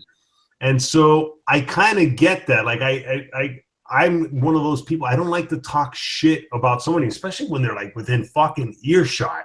Because that's the amazing thing. I've seen how some people will start ridiculing someone and they're like right fucking there. You know, that's Oh and I man, just don't get that. I've never understood that mean Yeah, spirit. that pure maliciousness. I know what you're talking about. Right, Yeah. but there's a difference between being malicious and just joking around, and the line doesn't seem to be blurred. I come across people on the internet all the time, and it's just I don't understand why the worst thing you can do is make an offhanded remark or say something about somebody, and it's kind of mean, but you're not being purely Sticks and malicious stones. just for the sake of being malicious. Mm. But it's as though it's almost a moral sin to say something rude about somebody. Yeah. Oh, yeah. Or I something actually- that Their perceived feelings. as rude. I'm actually a huge proponent of free speech. I was bullied mercilessly at school and at home. I had no break. Yeah. And Yeah. I believe, say whatever the fuck you want, because all those people picking on me, all it did was make me more firm in my beliefs, stronger in who I was. Nothing they could do or say could be worse than what was already done. I already lived every year thinking my brother was going to kill me before my next birthday. Oh man, I that mean, sucks. yeah, I would lay there crying thinking that I'm going to be dead before my next birthday if he keeps beating the shit out of me like this. Oh. So there's nothing you could do to make me change who I am because they've already tried. So I think it's actually a good thing. Bully people, make them more firm in their beliefs, or they're going to change their beliefs. That's all Well, there and is to it. I have to engage Nachi a little bit. No, go for it. Go for Nachi, it. do you feel like, I'm not trying to give you an out. I'm just trying to understand where you're coming from with the firearm issue, because we understand that anything around us can kill Not people. again. Oh, No, okay, no, forget it. We'll do another time, Nachi. If we have to, we'll. Do it. Well, go. Well, ask do you feel like, because I'm thinking, I'm You've going already back into opened my a can of mind to worms. what you said, to what you were saying. I'm sorry, I probably got my stuff still on. Supposed to listen to music here. Let me switch that. Is that better? And so, do you feel like the problem with weapons, with firearms? Let me make it very clear, is that I've still got. Okay, this should be good now. If nobody can hear me, let me know. No, I get it. Do you feel like that it's that you have a person that otherwise wouldn't be able to exert power, that now can exert power, and unlike, because I'm thinking in my head, brother, believe me, that with a hammer, like I look at you, Nachi, and God respects you, man. If you had a hammer in your hand, you could kill 3 people very quickly. You're the one that mentioned 3. You're the one that said 3. Now 10, maybe not, but 3 people, you could lay waste to 3 fucking folks very quickly. But do you think that the gun allows people that have this downtrodden little Johnson kind of, to, I think that's enough said. That's the question. Do you think that allows those? And how would we see who that was? Well, their criminal records. I mean, for starters. Oh God, the guy that just shot the fucking dude today had no criminal record. He had an ambiguous a domestic assault years ago. So you see what I mean? You don't even so there you go. No, but his social media presence. Oh God, sir, I love you too, but I really want to hear this from Nachi because I don't know you and I know Nachi. His opinion will actually have an impact on me.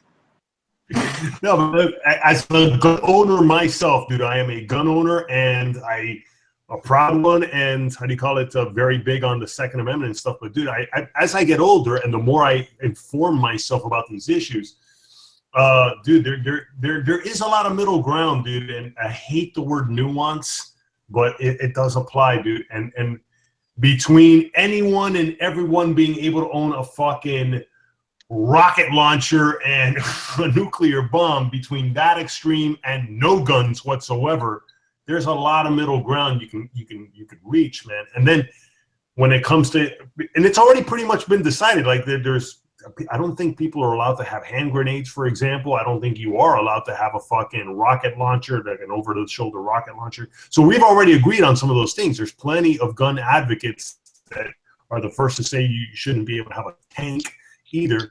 Now we need to start getting into a little bit more detailed about, like, people who have got clear mental issues. Like the whole thing with Sandy Hook and that guy Adam Lanza and his mother and the arsenal that she had, and particularly that, I mean, people who are gun aficionados, some of which I personally know, where their house, like there was one guy I knew that his house got robbed and this guy had an arsenal. The cops made it a point to fight. They found all his stolen shit. Because that's the other amazing thing. Like burglary, depending on what gets stolen, cops will get off their ass or not. Cops got off their ass for that fucking case because he had an arsenal literally in his house. And at the same time, I think you should have that right, but it should be known too, man. I mean, it's just. Well, if they. It's hard to argue with that, Nachi, and I won't break in again. I'm trying to think of this. I try to superimpose me. I'm a crazy ogre. I have a weapon at reach right now, a Glock 17, fully loaded at reach. I'm not gonna. I've never shot anybody in my life. It's for my personal protection. So it's hard for me when I'm trying to. But I do. I gotta admit, man, I don't even know what common sense gun control means. That's all I'm gonna say. It means being responsible and educated. Well, what I think responsible and educated, Mr. Red Sir, is that oblivious is that every time I think of pointing a gun at somebody I don't want to kill, which I've never done, I think of my dad, 6'6", just backhanding me across the room and saying, "So I agree with Amanda Wolfchild. As soon as the human beings decide that the children," and this is in Russia too, folks. This is not just American. I know Zlata Champion, man. She learned how to break down a Kalashnikov and put it back together when she was in the 6th grade. And so do all Russian children as we speak. That's because, anyway, it's responsible. But how to define it is hard for me. Unless you teach the children young and you don't make it a stigma. And I'm sorry, Mr. Oblivion, I did probably cut you off. Well, that's why I also agree with Amanda. Through education and, proper guidance on the use of it. We don't just give people a driver's license and say, you know what, go ahead and figure out how to drive. You have to learn how to drive a vehicle, just like you have to learn how to responsibly own a gun. And there are people that just should not have a gun. I've lived with people and been in institutions with people, and there is no way you want them to have a gun at reach. There is no way that they have the mental capacity to be responsible to use or own a gun. It's just not everybody should be given it. I'm not saying the greater population shouldn't, because that's a good safeguard and deterrent naturally. But there are going to be parts of the population that are not going to be able to use a gun responsibly. Which And- is why my family always says I should not have. Even my husband agrees and keeps me away from the guns. Like, I know how to use one if there's an emergency, but I don't carry a gun. I carry knives because my family thinks I'd be Are they quick like to throwing use one. knives? Well, I do have a couple throwing knives, but my family Nice. thinks I'd be too quick to use a gun. No, I know I can trust myself with. Go ahead. Oh no, I was just gonna say I always carry a knife with me as well, but that's also a byproduct of living in South Africa, so I can't Five. really. I carry 5 hidden in different places on my body because you never know if somebody gets a hold of you. Are they going to pin your hands behind your back? Well, then you have a knife in your back pocket. Are they going to pin your hands up by your chest? Well, you have a knife in your bra.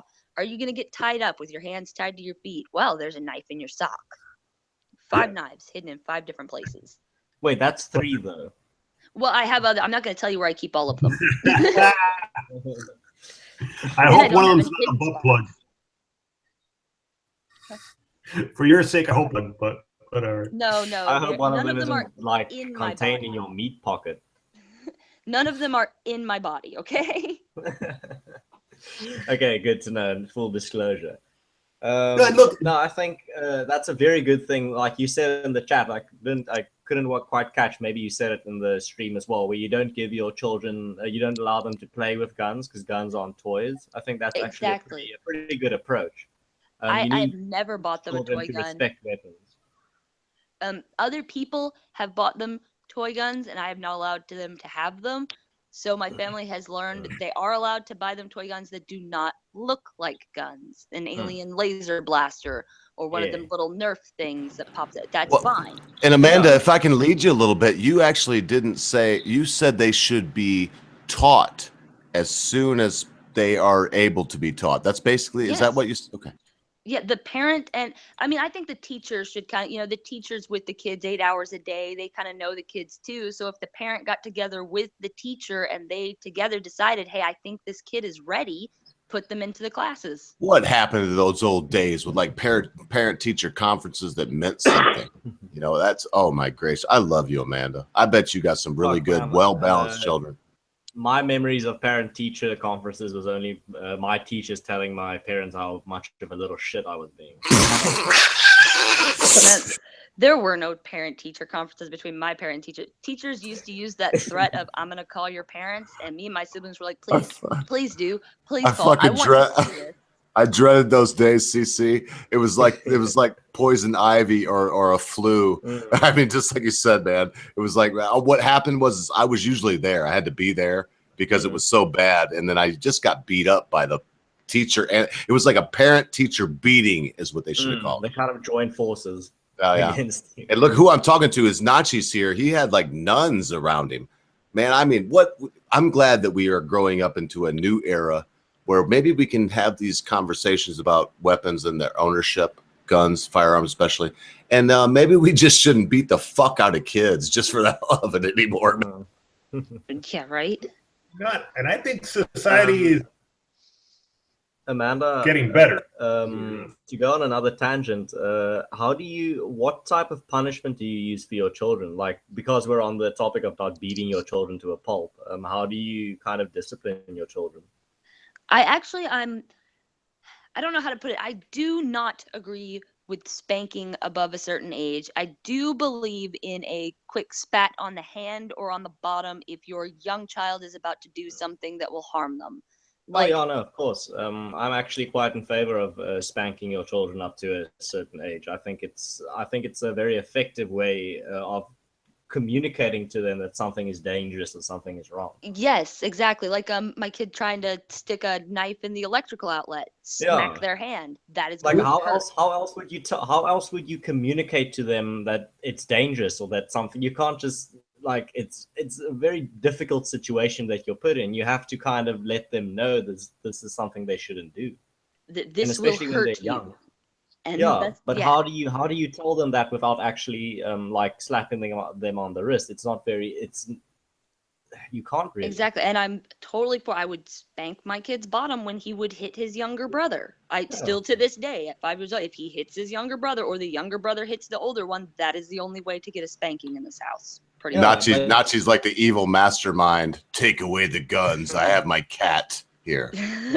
He's petting his cat and like, I'm sorry. It's adorable. But for the I don't need a gun. I got this little kitty that's gonna fucking take care of it. Oh. By the way, Amanda, We're on I the saw- subject about the shooting before we got derailed.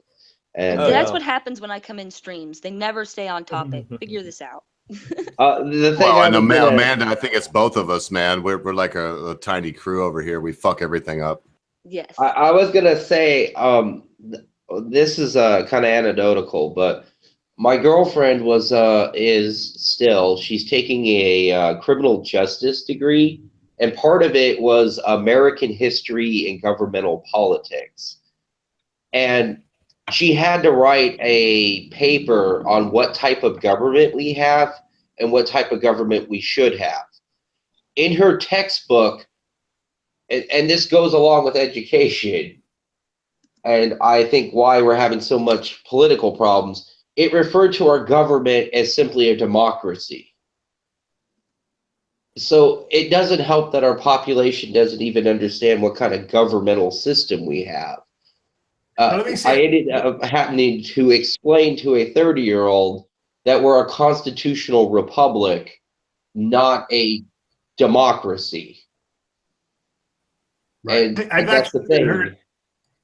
Go ahead. Oh no, because I've heard that what we have is a constitutional democratic republic. Well, And yes. I learned it from Glenn Beck, and he broke it down, which makes a lot of sense.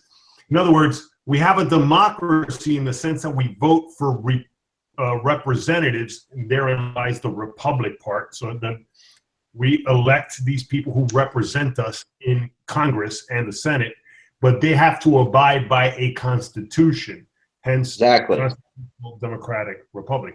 Because a pure democracy usually will lead to mob rule. I mean, pure democracies are a Right, problem. but even in her college textbook, it was just lazily written as a representative democracy. Well, it's, sorry, I just got thrown off right now by Ogre's little screenshot there. And But, we don't even, yeah. a lot of people don't even know what kind of government we have, what kind of governmental system we have in the first place. I've talked to people that have said, I thought we were socialist. My husband's a socialist. Thanks to Yeah. Bernie Sanders. Yeah, thanks to Bernie Sanders and the fucking comedians like Louis Black, where he was like referring to fucking the United States, back when we were socialists. We were never fucking socialist in this country, dude. Dude, he's a comedian though, and Louis Black is one of the funniest motherfuckers alive.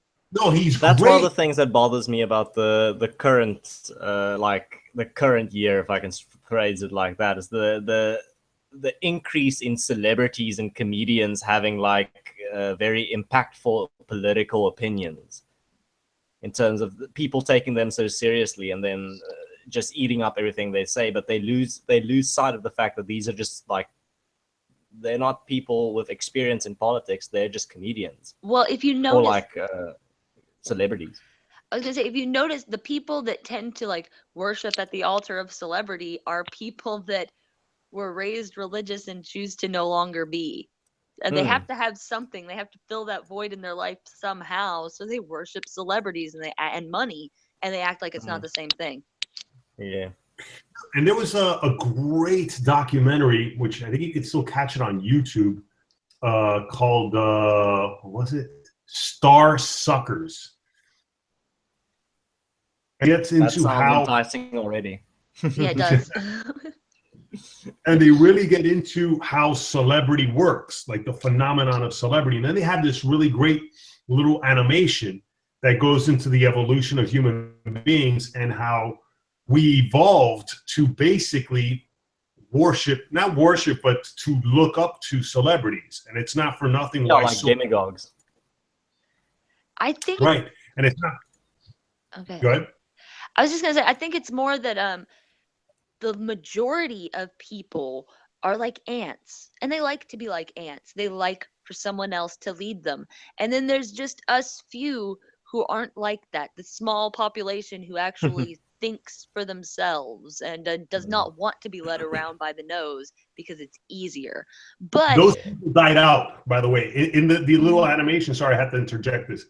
In the little animation, they actually talk about that there was a time in the evolution of the human species, especially hundreds of thousands of years ago, people who were not as social, like the people who were like the independents and the lone wolves, they would die out, because when they would go off on their own, they'd get killed, because there was just safety in numbers. yes. Yeah, And human beings you tend have- to be a herd animal more than anything. I know we like to refer to it as a tribal animal, but in the greatest sense of the word, we have a very herd-like mentality. That's another thing, interesting thing I read a while back. I read this book on introverts, and in that book they outlined the transition we went through from the 1800s to the 1900s. We were in a culture of character where strong character, strong values, strong morals, intellectualism, altruism were like the pinnacle of being a good human. But then somewhere in the early 1900s, we shifted from a culture of character to a culture of personality, where your outer image, or like your superficial image, became more important.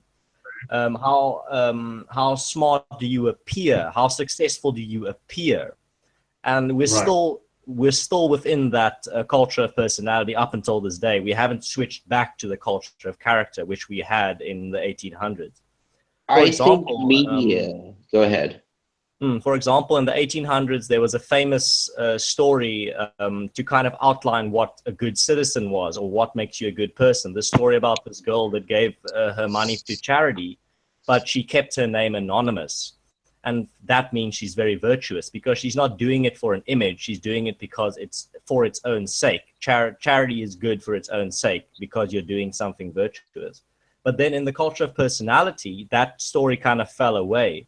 And the new paradigm, or the new successful story of success, was the person that kind of did charity, but kind of let the world know that like a celebrity giving money to the Red Cross, but they put it on their Twitter and they fucking pay someone, or let the journalists know so they can write an article on it. And that's kind of where we are right now. But yeah, you were saying? Well, Go ahead. I was going to say, even goes beyond that. You don't even have to be doing something virtuous. You just have to look virtuous. Like the breast cancer, the Susan B. Komen Foundation, everybody wears them pink ribbons. You have to buy and wear them pink ribbons, or you look like a horrible person. The majority of that money. Then you're a horrible person if you don't show that you're virtuous. But that's the culture that we're living in right now, a culture of personality rather than a culture of character. But the majority of that money doesn't actually go to breast cancer research. None of that. It's a very small percentage, and everybody knows it, but they still do it. You still have to buy them pink ribbons. For example, all this aid that people are sending to the Middle East. I read this book, Why Nations Fail, a while back. Incredible read, by the way. And there's an entire chapter on aid and why aid is so ineffective, because a lot from the person giving the donation up until the person receiving it, there's so many bureaucrats in between that take a little bit for themselves that in the end nothing reaches the actual country that needs it. There's Exactly. I was going to say on your famous scenario that happened with the UN, where they wanted to send building materials to, I think, Iran or Iraq to kind of rebuild this part of one of the towns. And they raised enough money to rebuild many of the main infrastructures. And by the time the money, or like the aid, reached that country, all they could afford was a bunch of wooden beams that the locals used to make fire out of.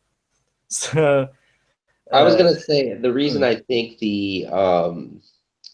as you were saying earlier about how it's more about your image than it is your character. The superficial, yeah. Yeah, the superficiality. I think that has exploded exponentially as media consumption has. Yes. We went from an also, age. Yeah, we went from. it goes with the career businessman, because in the early 1900s in America, when the kind of the career that got you a lot of money shifted to the businessman, the entrepreneur, the person that could sell themselves. Therefore, and they wrote, and I think that book that I read that I'm quoting right now, or paraphrasing right now, actually attributes a lot of the shift to the American culture of self-help. All these books written by all these entrepreneurs and how to sell yourself. Actually, But yeah, that's my point. The shift genuinely happened when Sigmund Freud's nephew came over and brought his teachings and introduced them to American commercials and created commercialism as it is today. Right. I was going to say the fact that we have. I was going to say the fact that we have more media exposure. If you went back prior to the 1900s, you would lucky to find even written books. I mean, most people didn't have any kind of visual media. And by the time that television hit, you already had that culture of movies being cultivated. And then when television hit and radio hit, and you had all these different new forms of media, it really gave an opportunity for a new way to sell yourself. Yeah, no, I completely agree. Yeah, and they saw that Sigmund Freud, I mean, a lot of people call him a quack, but his methods do work. His nephew managed to use them to his advantage, and it changed our entire society. It wasn't his brother, I can't remember his name, but yeah, he wrote basically the modern day, a lot of the modern theories on how to market things. Yeah, the market strategies. Yeah. He changed commercials entirely. It used to be, this is the product we have, this is why you need it, and this is how much it costs. But now it's all, this is how this product will make you feel. This is how it's going to make you look. You're going to be cool because they introduced Edward emotion to it. Bernays did that. There you go. That's it wasn't about he's his what nephew, you though. need, it's what you desire. Yes. Yeah. What's hilarious though, if you look at it, Sigmund Freud's nephew was able to take his teachings and use them to fuck up our entire society, but Well, better I would himself. kind of disagree with you, Amanda, on this. That actually Edward Bernays, if that's the nephew you're referring to, influenced Sigmund much more than he influenced him. Edward Bernays is the one that got you girls to smoke cigarettes. You know that, right? Yeah, that's what I'm saying. But they were Sigmund's methods. It was his ideas. Edward Bernays just altered. I love you, girl. Look at the them history. You got your dates backwards. It was Edward Bernays that allowed, because you're going into what happened was you got Freud, you got Bernays, and then you got B.F. Skinner and Ivan Pavlov before B.F. Skinner. But Ivan Pavlov was studying the digestive juices of a dog, the ringing the bell, and I salivate. Well, how about right? It was about so you. And I know you're not stupid, girl. That's what I'm telling you. So please check on the dates. Yeah, maybe I have the name wrong. Maybe Bernays wasn't the nephew. He was the one that. No, he's the nephew, girl. He is the nephew. But Sigmund learned from Bernays, not vice versa. Because Sigmund thought that we were driven by our id, our ego, and our super ego. And he went into, I mean, it's I don't even. But it's the same thing. That's what I'm saying is Bernays, he looked at it, he took Sigmund's base idea. Made you want it. You said it perfect. He made you want it. Yeah, he looked at it from a different perspective. Amen. It was still Sigmund's ideas. It was the things that he came up with. I will now be quiet for another 15 minutes. But yeah, it was and I the think shit with Sigmund that, thought up. I think I'm gonna opt out. I'm gonna hit the hay. I was actually planning to go to bed a while back, but then I saw the stream in my sub box. And I was it's freaking 4 o'clock in the morning your time, Carrick. 5 o'clock in the morning. Yeah, go to bed. I'm on holiday. My holiday started 2 days ago. Go to bed, So I don't dude. have to worry about work. You're still a bad motherfucker. Anyway, cheers, guys. Thanks for having me on, Nachi. Always interesting. Thanks for jumping on, man. Bye. We'd love to have you back on and just talk about South Africa and Nelson Mandela one of Yeah, these days. man. I'll be your source on the ground if you ever just want to talk about white genocide. No, Yeah. it's red. Don't worry. You don't have to put me in your prayers. Like, it's not that hectic. Anyway, but no, it's still an issue. But that's a topic for another day. So I'll see you guys around on the next stream. Cheers, guys. You're a true friend. Bye. You're a true man, CC. Oh, thanks, Ogo. Later. But Cheers, no, guys. what I was trying to say was, it's funny if you look at it, like, Sigmund Freud, he's the one that came up with these base ideas about the id and the ego and the superego. But then his nephew and his daughter took it and looked at it from two different perspectives. And his nephew was able to take those ideas from his perspective and change our entire society for the worse, in my opinion, and better himself. His daughter took it from her perspective. Oh man, come on, girl. She attempted to better society and ends up killing a bunch No, of listen, dudes. hang on. If he worked for Henry Ford, he worked for the daggone Virginia Slim Corporation, he worked for Camel, he helped take over. He created Panama. There was no Panama. They went to Edward Bernays and said, please help us convince it. So listen, girl, what would you do to better your family before you just say he? Don't just say he. I would say that what he knew was not necessarily great, but please, girl, please think about it. What would you not do? I'm not saying he did it on purpose. I'm not saying it was purposeful, but no, I'm he saying, purposefully did this thing, I think, not knowing what the outcome would be. And I Yeah, don't want to that's lead what you I'm too saying. much. And I would ask you this, Amanda, before we call him evil, what would we not do to make ourselves able to finance our legacy into futurity? I wasn't calling him evil. I was laughing at the fact that he You was did. able- I just heard you, and I've been listening for a minute about this whole deal. And No. I was trying to point out that it's funny that a man was able to take it from his perspective. I believe that it changed our society for the worse in the long run, but he just took these ideas from his perspective and did his thing to better himself and his family. I was pointing out that his daughter, from her perspective, was trying to better society and killed a bunch of people. That's what I was pointing out.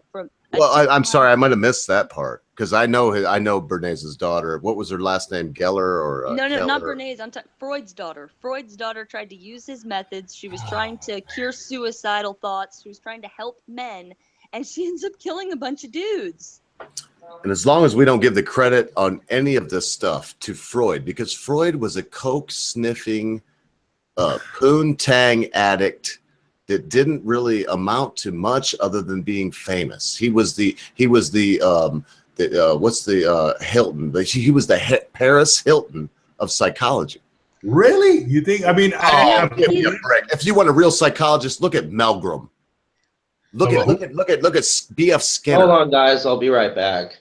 Oh, I'm sorry too. I'm probably just ruining this with psychology, but I love psychology. No, dude, that's the whole point of this. The whole point of the chat was the shooting of Steve Scalise and the deadly divide of deeply partisan politics, and that has everything to do with psychology. Well, what do you think that the people that run, and I don't, when I say this, Nachi, I say it respectfully. What do you think that the people that ran, now I have to say ran, not run, because he's fucking dead. So what do you think the people that ran him told him? I.e. Bernie Sanders jumping up right there. Yes, of course, Bernie, you didn't know he worked for you, but listen to your rhetoric. Yeah. Antifa, the left have became fucking Bill Ayers, mate. They are the extreme side of the world that is what Amanda, and that's what I'm trying to understand, Amanda. When we talk about Edward Bernays and all these people, I want to assign guilt where it lays. Oh, but I don't see any guilt to any of it. They were all just people. Well, there's guilt given to the imams right now that are preach and kill, and I would be on Nachi's side and say there's guilt to the daggone Christians that are out there saying if you don't do what we do, you should be shunned and whatnot. But I'm not saying with all these people. With Freud and his daughter and his nephew, there's no guilt to what any of them did because none of them had bad intentions. They were all trying to do better. They were all trying to do good. They weren't trying to harm anybody.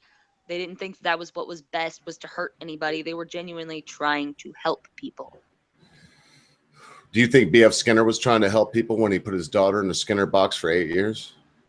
I have to look up B.F. Skinner. And I love the guy. I really think he's good. But there are some, and my point with that is, girl, because I was being very combative with you, is that there are people like Edward Bernays that were very, very intelligent, did a lot of good stuff. There's people like his uncle, Siggy Freud, that like to put his cigar in the humidor of, young girls and whatnot.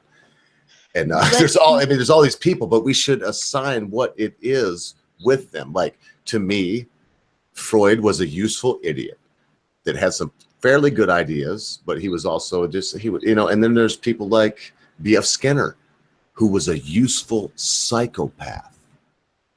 Anyway. Well, yeah, definitely. But I'm not saying that Sigmund Freud was like the father of psychology or anything, but he shouldn't be completely written off. No, it was Benjamin Rush or William Went. They'd like to give it to William Went. And like I said, Nachi, listen, girl, this is the problem, buddy, is that right now there's a psychological war going on. And it seems like if from my time, and I'm only 42, from my time, I see it shifting from the right and the left. I don't see anything better in the right and the left, Nachi, than you do in Christians and fucking Protestants. I don't see anything better in either one. Because when the right's in power, well, they assert their power. Jeff Sessions, you can't have, you can look at it, you can't have weed is what I was going to say about Jeff Sessions, but all of it, and they assert their power maybe a slightly different way, but it all seems to be tending to this one common goal that I don't believe that Bernays understood, but I do believe in a crazy way that Sigmund Freud understood. I do believe that probably Milgram understood it when he gave do y'all know who Milgram was with the shock test? Keep going and. Oh, well, is that the one that they just came out with a movie right now about? I think got the tests with the prisoners, right? Like Well, what happened was right after World War II, Milgram came out with an idea that I want to see if authority would affect, and it was, I think, coincidental. He said it was.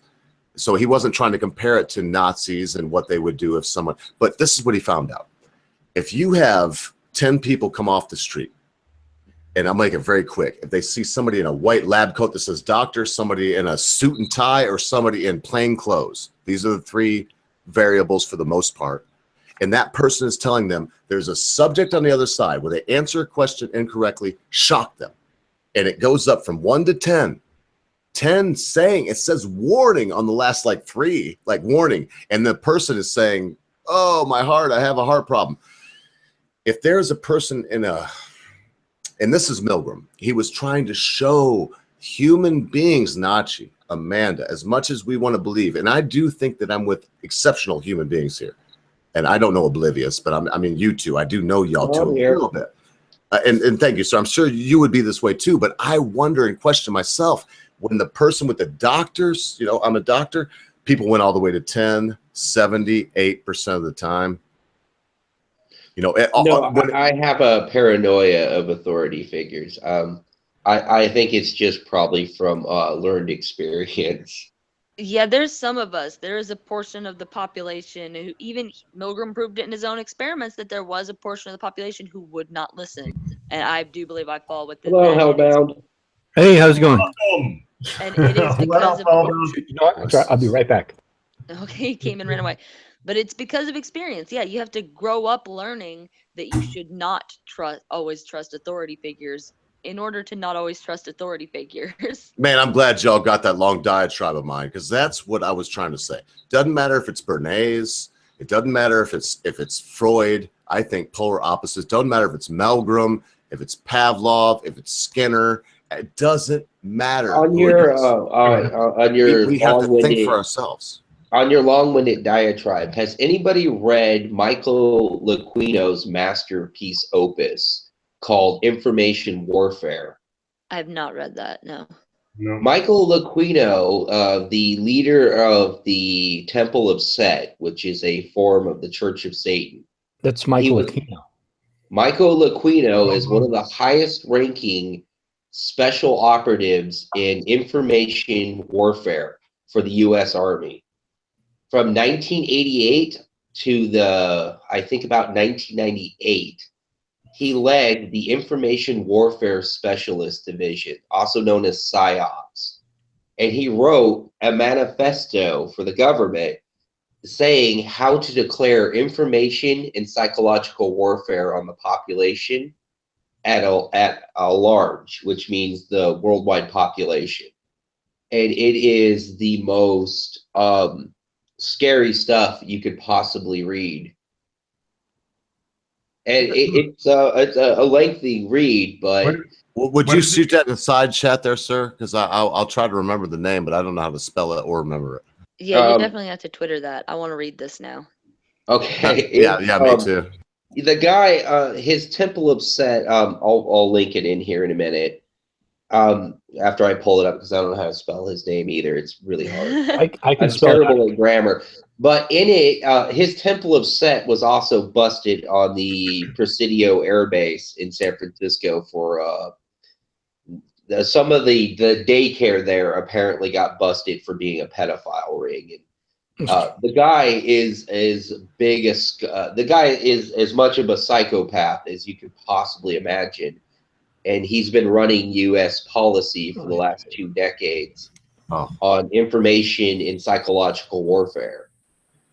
Some of his techniques were used against the Iraq and Afghan war. Well, yeah, I mean, psychopaths actually... They're very useful for the military. Yeah, psychopaths have done a lot for science, for the world at large. Like, psychopaths... That used to be what you did when you were a psychopath. You're seeking this fame. You're seeking this notoriety. That's kind of how they are. You know, they need to validate their own existence because they don't feel the same emotions and everything everybody else does. So they seek that power over other people. And they used to do that through being more intelligent, being the leader of the information, or being a scientist, being a researcher, somebody who knew more than everybody else. But nowadays, they don't have to do that anymore. Nowadays, they are our leaders in business. They are our financiers. They do that to hold power over as many people as possible because that validates their existence. Hold on, I'm pulling it up. Yeah, I don't think that Michael Aquino was ever found guilty of anything. I think there was a daycare center in the Presidio that they were suspected of doing some kind of something inappropriate with kids, and there was a settlement that was made between the parents and Michael Aquino, but he was actually never found guilty of anything. Right, they did the same thing with Michael Jackson, but we know he was a pedo. Right. Yeah, but also this comes from the 80s when they had this satanic panic thing and everybody was running around saying, oh my God, these Satanists are running around killing our babies. The thing was, during the investigation, it was found that the military not only stalled on the investigation, but some of the kids, their family members, were part of the church that Michael Aquino started. So there was direct ties, but there was never a full-on satisfactory. A lot of people said that there wasn't a satisfactory investigation into it. Oh, good. Considering the rank of the individual. Okay, great. If you, when you have a chance, please let me know. Give me a link because my channel is devoted to debunking a lot of that bullshit. Right. So I'd love to find out more information about it. It's just because Michael Aquino, because of his high rank, a lot of, and some of the high rank of some of the other officers, it's going to naturally be classified, their activities.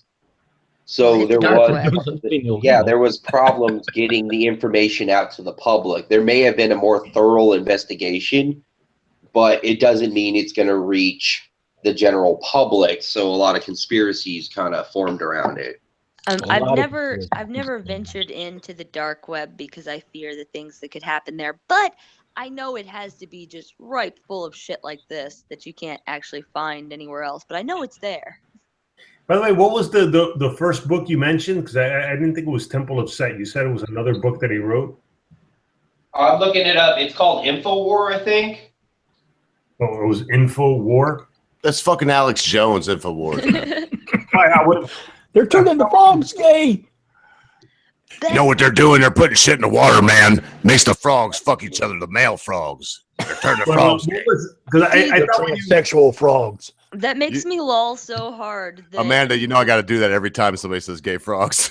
I know, but Oh, sorry. It's called From Psyops to Mind War, the psychology of victory. That's And- what you said. From psyops Right. to mind wars, psychology of victory. Thank you. Right. And in it, he refers to it as InfoWars or information warfare. but the So thing, yeah, again, Alec, it's one of You those know what things else, like- man? That's aluminum hydrangate. No doggone airplanes up there. There were chemtrails. I'm sorry, you said InfoWars again. Well, yeah, it's like the Young Turks. They took a name that's awfully synonymous with something else, and the same thing with Alex Jones. He's not very original. The term information or info war is a military term, and even his term prison planet comes from some of the old David Icke crap. Old has shit. he ever admitted that? Have you ever seen him Dude. admit that? Or Hell no, he acts like he makes that shit up, dude. I'm just glad that Satan, or I think it's the red guy, Oblivious, said that because that's the truth, man. No, I think it's- he did not make that up, and he acts like he did. Yeah, Dude, Prison what's- Planet comes from the very early works of David Icke when he refers to the Earth as being a prison where we were in. It's very, very complicated. It's something like we were enslaved on this planet, and our souls are trying to transcend to the some other planet or the Sirius star system. It's Sounds like kooky. Mormonism. oh, just watch that episode of Rick and Morty. Society is slavery with extra steps. Yeah. Here it is. It's called Michael Lequino From Psyops to Mind War, The Psychology of Victory. And I'll try linking it in here. But the thing I find hilarious about Alex Jones that I have to point out is how did he become a joke for the one thing he said that was true? Like he actually proved it was not turning the frogs gay, but the water was affecting the frogs because they naturally switched between genders anyway, except for mating purposes. Well, that's you know? the problem with Alex Jones is he puts the devil, and I just did notice, that's why I put my icon up a little bit, that we've got two icons that Nachi did here at the same time. But the devil would mix a little bit of truth with a lie. That's what the Bible says, if you believe that horse shit or whatever. Nachi, I'm just trying to be respectful, Nachi. You know, I mean, I'd say it's horse shit. respect my atheism. Yeah, you know, I'm trying to, because I might not think it's worship. But I'm just saying, you know, that's what any wise text would say. Nachi, how's that? Without leaving the Bible The out. best lie has 10% of the truth in it. There you go. That's how it Thank is. you, man. Thank you. But that's the one thing that he actually told everybody, that he was actually telling y'all the truth. They are putting shit in the water. Like fluoride does affect people. This is bad. We know this. We still do it anyway. And the frogs are being affected. And he became a joke for his one true thing. You know, the funny thing about fluoride is it's a derivative of fluoride is fluoxazine, which is essentially Prozac. Yeah. Yeah. Yeah, they know they're fucking us up. I like you more every time you talk, Oblivious. It turns out that the company that made LSD legal, it was I'm trying to think of the name of starts with an S, the pharmaceutical company. They got bought up by Pfizer, but it started with an S. Look it up. Eli Lilly. The S's It's are not coming not. to my It's mind. not. I'll look it up. LSD. Oh, the people that I should know the ones that made LSD. It was an old dude from Sweden, man. I don't know. Right, but the company, it starts with an S. They were the ones marketing it. Anyways, prior to coming over to the States, they were involved in Nazi Germany, and they were the ones supplying the fluoride that was in the concentration camps. By the way, Albert Hoffman seems to be the guy that invented LSD, or at least. Oh yeah, that's him, Nachi. He actually he even said when he invented it, he was like, I thought I would take the smallest amount that I could think of, so I took 1/10 of a milligram. That's enough to get everybody in fucking Saginaw, Michigan high. And so he took that. Oh, and you know, he talks about his bicycle ride home and all that shit. The company was The funny thing is, Sando. you can't OD on LSD. You can't OD on it. But I think if I took that much, I'd probably want to die. Yeah. really. Yeah, the company was Sandoz, and before they were Sandoz, they were linked with a German pharmaceutical company. Before the World War II, before it became illegal to trade with Germany, a lot of American industrial companies were sending pharmaceutical and other aid over to Germany prior to it being illegal. So we know fluoride has mental health effects and can be used as an anxiety and a sedative. But we also know that it does fuck with people's minds if we give them too much, and we're putting it in the water. And they literally question you at every dentist appointment your kid goes to about whether you're allowing your child to drink tap water or not, because they want them to have that fluoride. Hey, Oblivious, where did you get that? Where did you get that information from? The information about fluoride. Yeah. Okay, let me look it up again. Oh, If Ogre ran away. Isn't it obvious instead of oblivious? Because everybody's now calling you oblivious. I think Oh, Oblivious. Sorry about that. That was a Freudian slip. No, Yeah, there you Ogre go. started it, so now we're stuck on it. Yeah, I'll have to look it up because let me Google it. The effects of fluoride. Okay, hold on. Fluoride concentration camps. This is a super interesting conversation, but I do have to go and put my kids to bed. no, it's cool. I got to be shutting down pretty soon too. So that's cool. Hey, thanks again, Amanda, and for being open to all my stupid questions. And yeah, no, it was fun. Everybody knows I'm an open book. You can ask me anything, I'll always answer. I got the Jewish virtual library pulled up about putting fluoride in the drinking water, because a lot of during World War II, not only did the Nazis, but also parts of there was Japan as well. They were testing various chemicals on the populations that were in concentration camps. Well, I thought maybe you had the link handy, so don't worry about it. I guess I could do some research on my own. Okay, in practice, I have a link pulled up, but I have to actually pull it up. I don't have one right on me. Sorry. Looking it up. It'll take a second. I have to go through it. Okay. But I know there has been various investigations on whether or not there was chemical testing from people on people. I know there was a famous Japanese. There was an incident. There was a famous incident with Japan where they were basically doing horrific medical experiments, and part of it was we just lost Nachi. We did? Yeah. Oh well, I guess I'm just here at the devil then. I guess the chat is. I guess the stream is over. Wow, we lost Nachi. Yeah, it's his stream. So, well, that's interesting. I mean, is the FDA aware of the effects of fluoride?